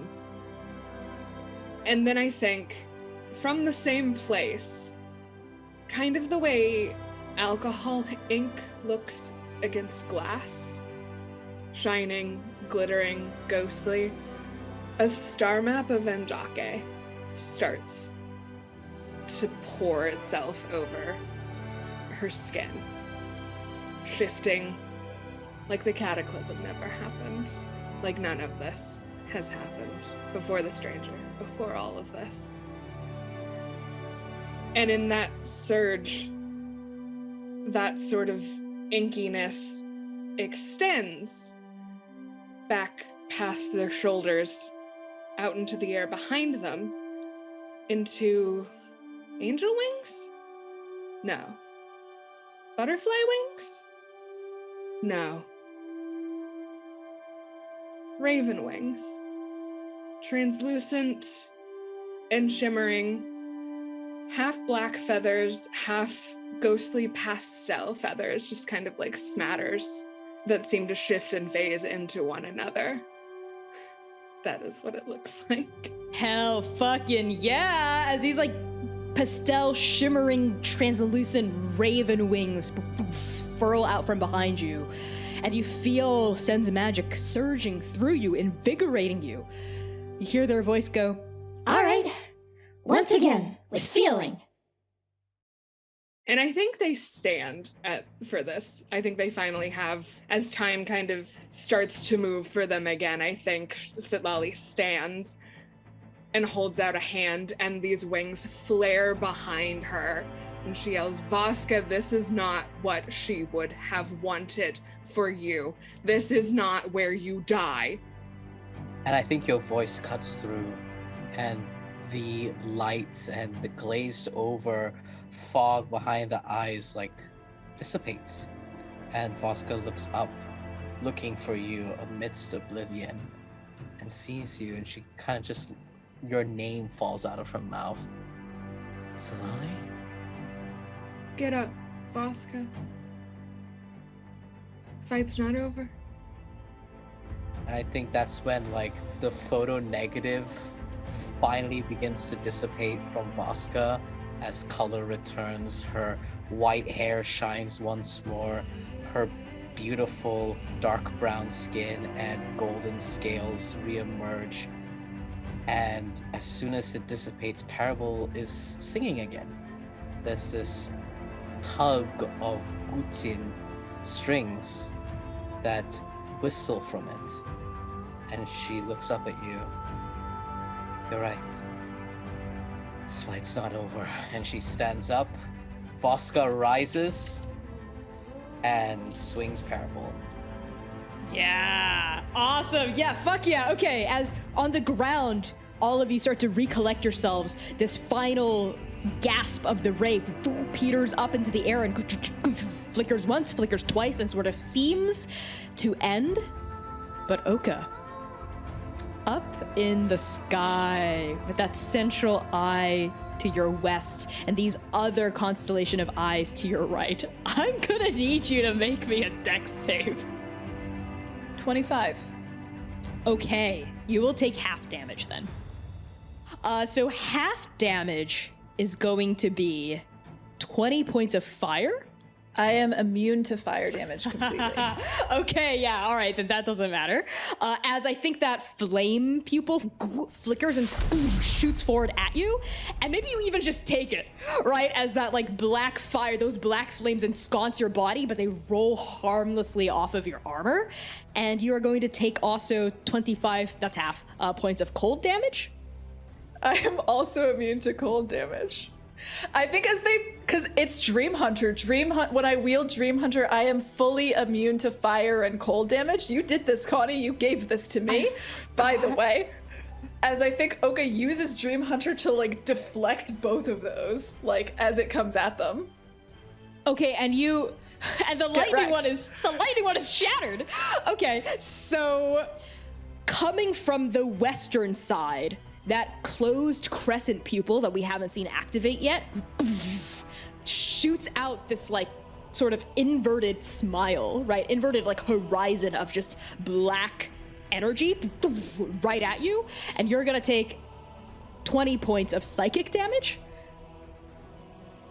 Okay, but I have resistance to all damage, so it's gonna be 10. Jesus. I will give you rights though, Connie, because I just remembered after the shit ton of damage that you did to me, I had to roll for concentration, and I did not make my con save, so Bane drops. Ooh, okay. Good to know. Not like that will stop Oka from taking no damage. God damn. I'll give you something. I'm giving the GM something.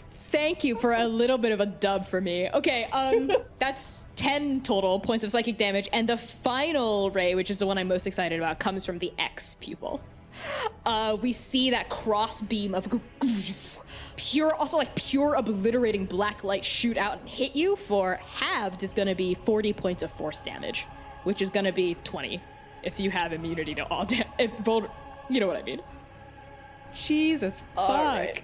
Sitlali on the ground is taking the numbers that actually hit Oka. Okay, my god. Okay, so I guess it can just do one more thing then. As that central starry pupil swivels back up toward the top and locks itself onto you, like you're underneath it and you see its like horizontal plane just list over toward the east, I need you to make a whiz save. You have advantage on those. I do. I didn't roll super great. It's only a 15. That is not sufficient. So you're gonna have to choose two.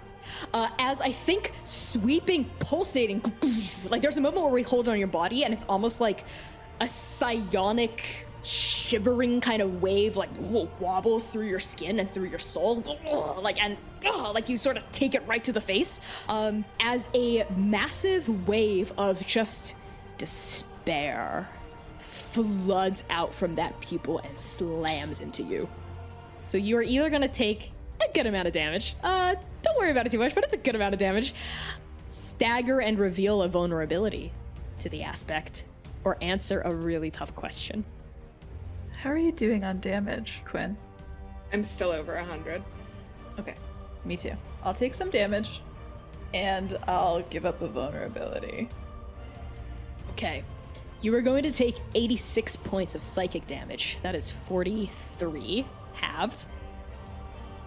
As that despair just slashes and pummels against your soul, what is the vulnerability you reveal? I think as Oka kind of gets hit with this, they just go like head over ass, like just like a beautiful, almost like somersault through the air. They're still flying, they're not falling or anything like that, and they kind of like hover, but the first thing they do isn't like look up and catch themselves, they look down and they are looking for Dr. Eluso. They would put themselves in harm's way to save anyone on the ground. That is the vulnerability. Oka, as you tumble through the air and look down, you see all of the eyes at once. All of them that are still remaining also look down. And all of them fix on Dr. Eluso, which is where your gaze is also pointed. And Oka, make me a perception check. Lord have mercy. I hate this. My dice are being so mean to me right now. 8. 8, a holy number. You know what? Fuck it. Because this is the second 8 we've gotten this session. I know, Max is like, I feel fucking stiffed. I feel goddamn stiffed. I hear you. But you notice that beam that had like obliterated half of the pagoda had like left like a literal trail of destruction in its wake, right? Like the grass is withered where it touched, like the boulders that were there are completely gone, like part of a hedge maze is just wiped away into nothingness. The only exception to this is Dr. Eluso. It was like the beam didn't move to attack them at all. Whereas you see like a zigzag of where the beam moved to hit everyone else, it seemed to specifically not hit Dr. Eluso.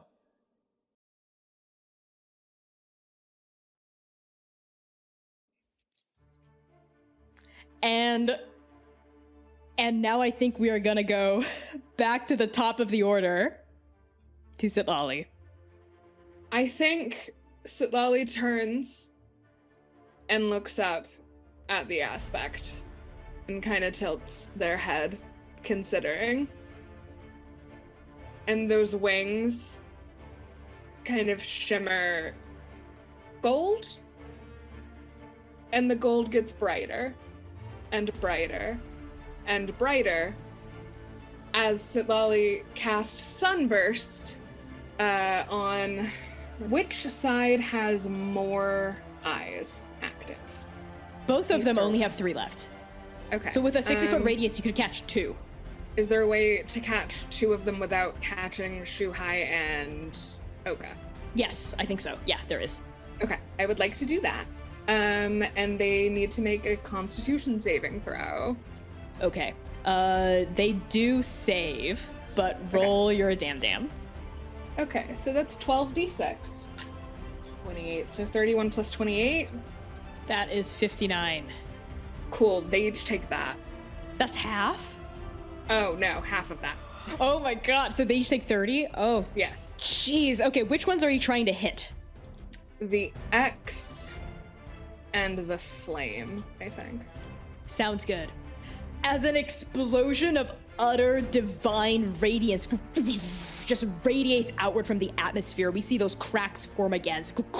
One against half of like the flame pupil and another one against half of the X pupil, right? As you deal a staggering blow against them. Neither of them shatter into oblivion quite yet, but you figure another good hit would probably take both of them out.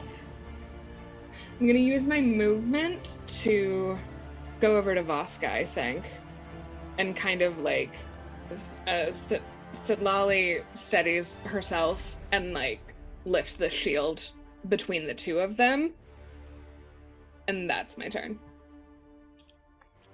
Voska, at the top of your turn, if I may. Okay. You and everyone else on the battlefield witness something horrifying. Those shattered, wavering places where you destroyed the eyes begin to shimmer. And all of you feel like a vacuous pulse wave of oblivion-laced energy ricochet outward from that central eye and just cause like the sky and the darkness around these eyes to wobble. And those destroyed eyes shake back into existence. We see like the dust like lace themselves back out of being glitched into oblivion.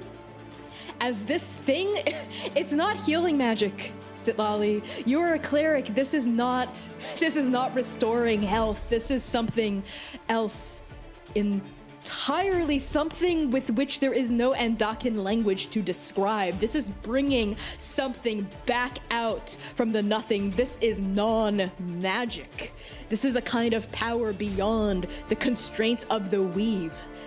And as I think we see that lightning bolt eye shimmer back into existence, and then that horizontal eye as well.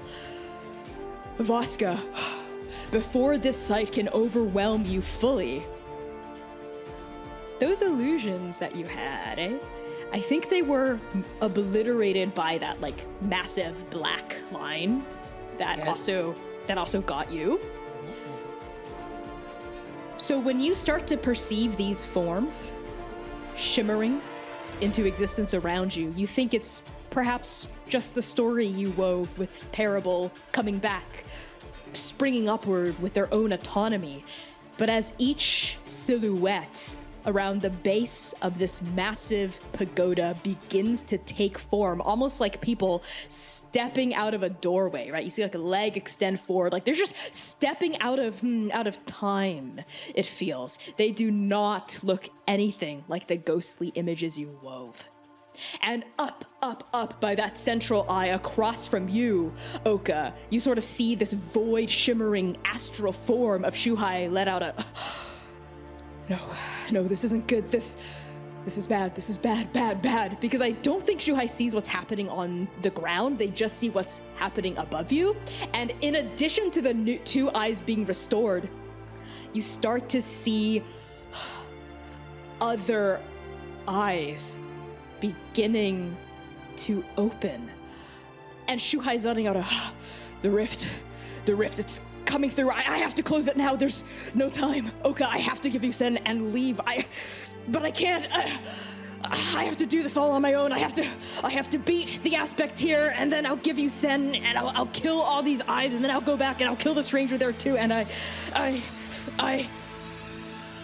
and all of you hear a voice, a booming peal of laughter ringing out from the ground next to you, Voska, and you see the stout and hardy form of Ikaika, former paragon of Mahu, this bearded dwarf woman draped, I think, in like a robe around her waist, right? Tattooed all the way up her arms, holding a curved leomano in one hand, her laugh ringing outward. Ha ha!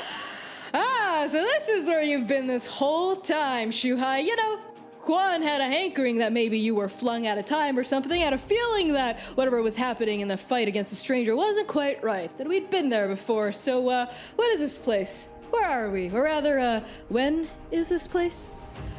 And stepping, like, out next to Ikaika, we see Juan Ustoy. Half-elf woman with this long black hair, this dark skin, an eye opening sideways on her throat, a gutsin, a zither, not dissimilar to yours, Voska, a omen, right, floating in the air, like in front of her fingers, and she just sort of says with her hands steepled against each other under her chin, Now, Ikaika, Shuhai has been very busy for a very long time trying to do the right thing. Isn't that right, Shuhai? And back up at the top of the pagoda, Shuhai whirls, like holding that radiant greatsword in their hand, like void black form shimmering. Juan? Ikaika? Carvach?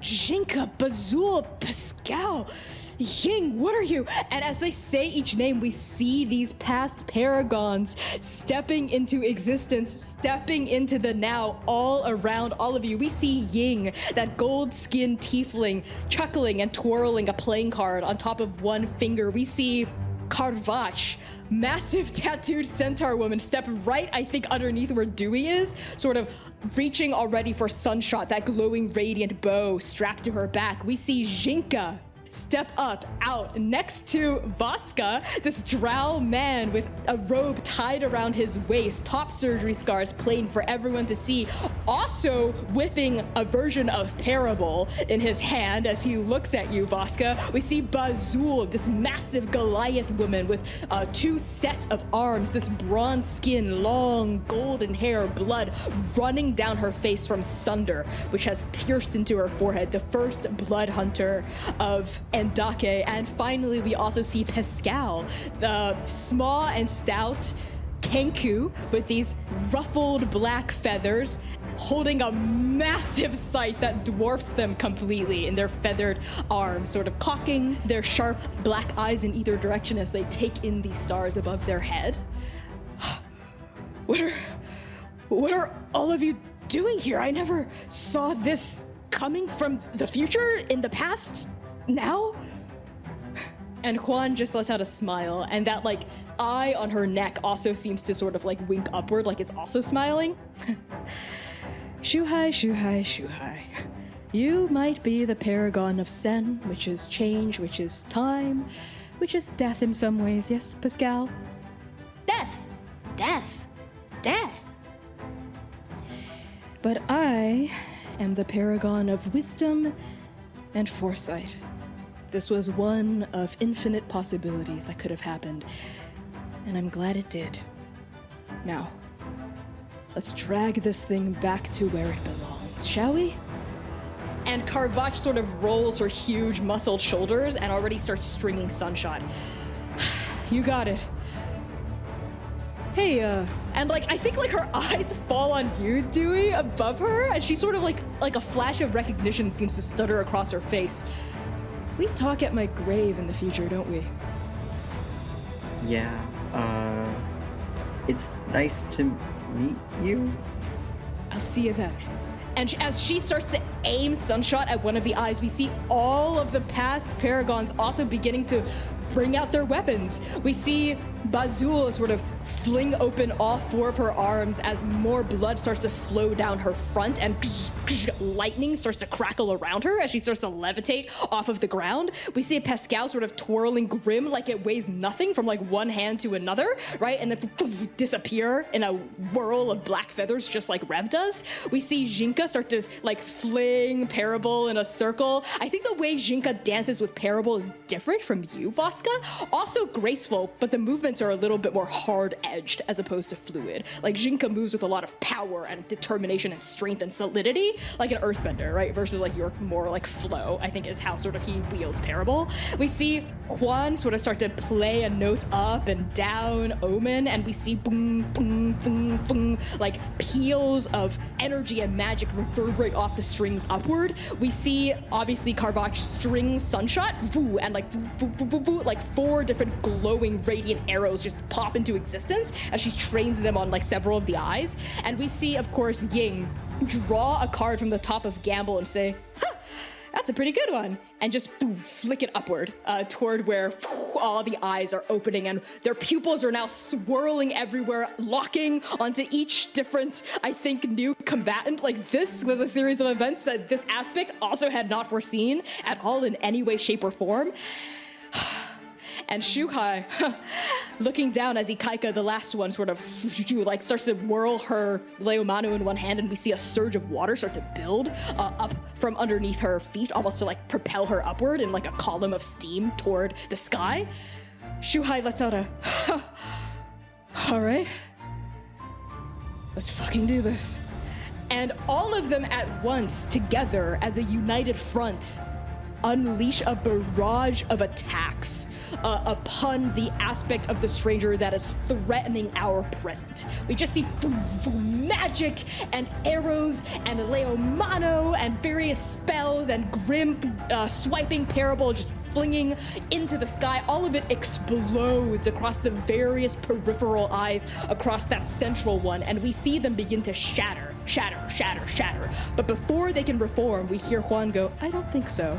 And she rakes her fingers back across the front of the Gutian, and we see it like the ambient scattered dust before it leaks back into oblivion hangs suspended like little flecks of freckles across someone's face, and then it begins to shoot downward toward where the past paragons are, and start to like surround each of them in this ribbon of swirling oblivion-laced darkness, like they're being trapped in the middle of various controlled chaotic storms. And it's Juan who's causing them to sort of like stay wrapped. The remnants of these eyes stay wrapped around each of her companions, who use their own powers and their own paragon weapons to hold them taut. We see all four of Bazul's hands reach out and grab onto various tendrils of this dust and hold it taut. We see Ikaika like I think she's like, woo! Like free falling down from the sky, and like breaks her fall with a jet of water. As like the dust laces around her, she uses water to like suspend the dust within a swirling mist, etc., etc., etc., until Shuhai lets out a well, I'll be fucking damned. And on that, all of you see the Paragon's forms begin to shimmer and turn ghostly again. That rift is closing, that portal, that brief eclipse of when the timelines cohere is beginning to pass. And Shuhai turns their gaze upon you, Oka. It's time. That thing is your responsibility now, Oka. And you see remaining in the sky, all alone by itself, that massive central eye. Are you ready? No, but I have my friends. So I will be.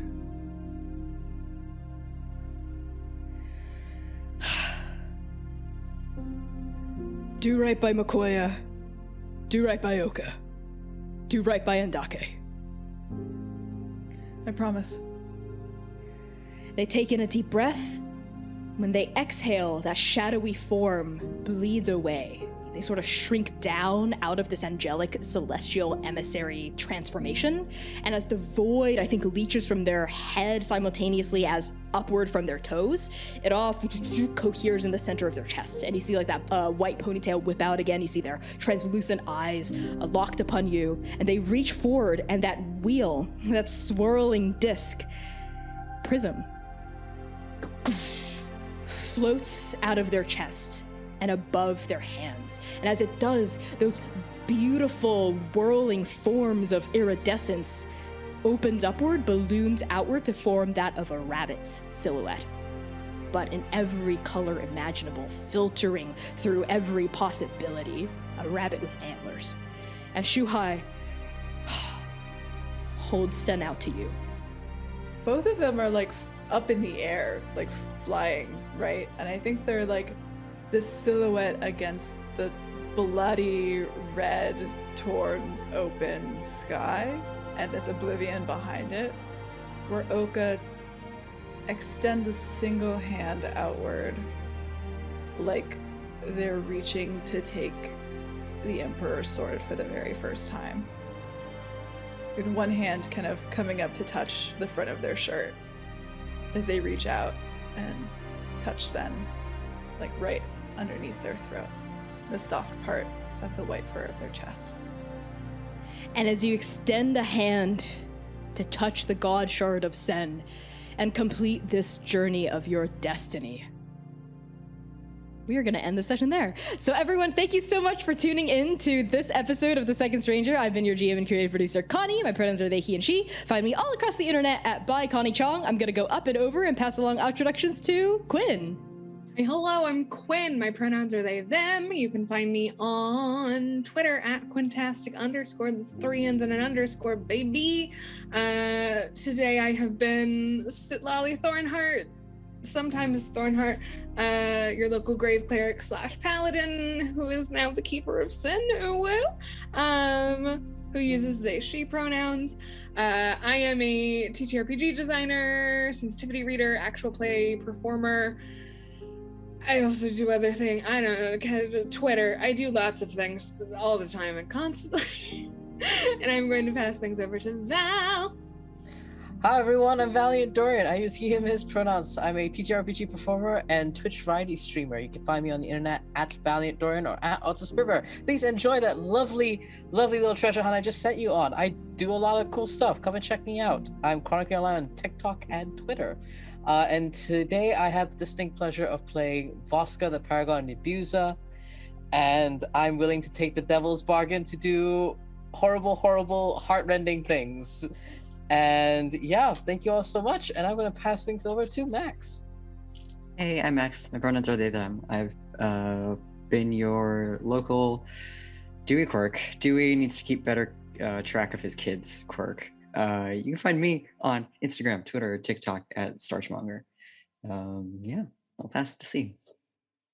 Bad Dad Dewey strikes again. Hi, my name is C. I use they, them pronouns. What are you booing me for? I'm right. Hi, my name is C. I use they, them pronouns. You can find me making very trans, very gay art on the internet at PieSharpArt. You can also find me participating in my very own Summer of C as I'm doing a lot of different projects as a tabletop performer, dramaturg, etc. So check out my Twitter if you want to know what other wild bullshit I'm up to. But today I have been Okehien, Paragon of Sen. So that's, gay ass Lord galore, Paragon of Sen. And that's me, and I'll pass it back to Connie. And again, I've been Connie. Catch the next episode of Transplanar RPG next Saturday at 8 p.m. U.S. Eastern Time. That's when we always stream, alternating Saturdays for our two different parties. In the meantime, we're going to raid someone really awesome, no doubt. So use our raid message in chat. Give them a follow if you like their stuff. Lurk. Otherwise, even if you have to go, use the raid message. Rep the brand in chat. We love you so much. We will see you next Saturday at 8 p.m. U.S. Eastern Time. Bijo! Bijo!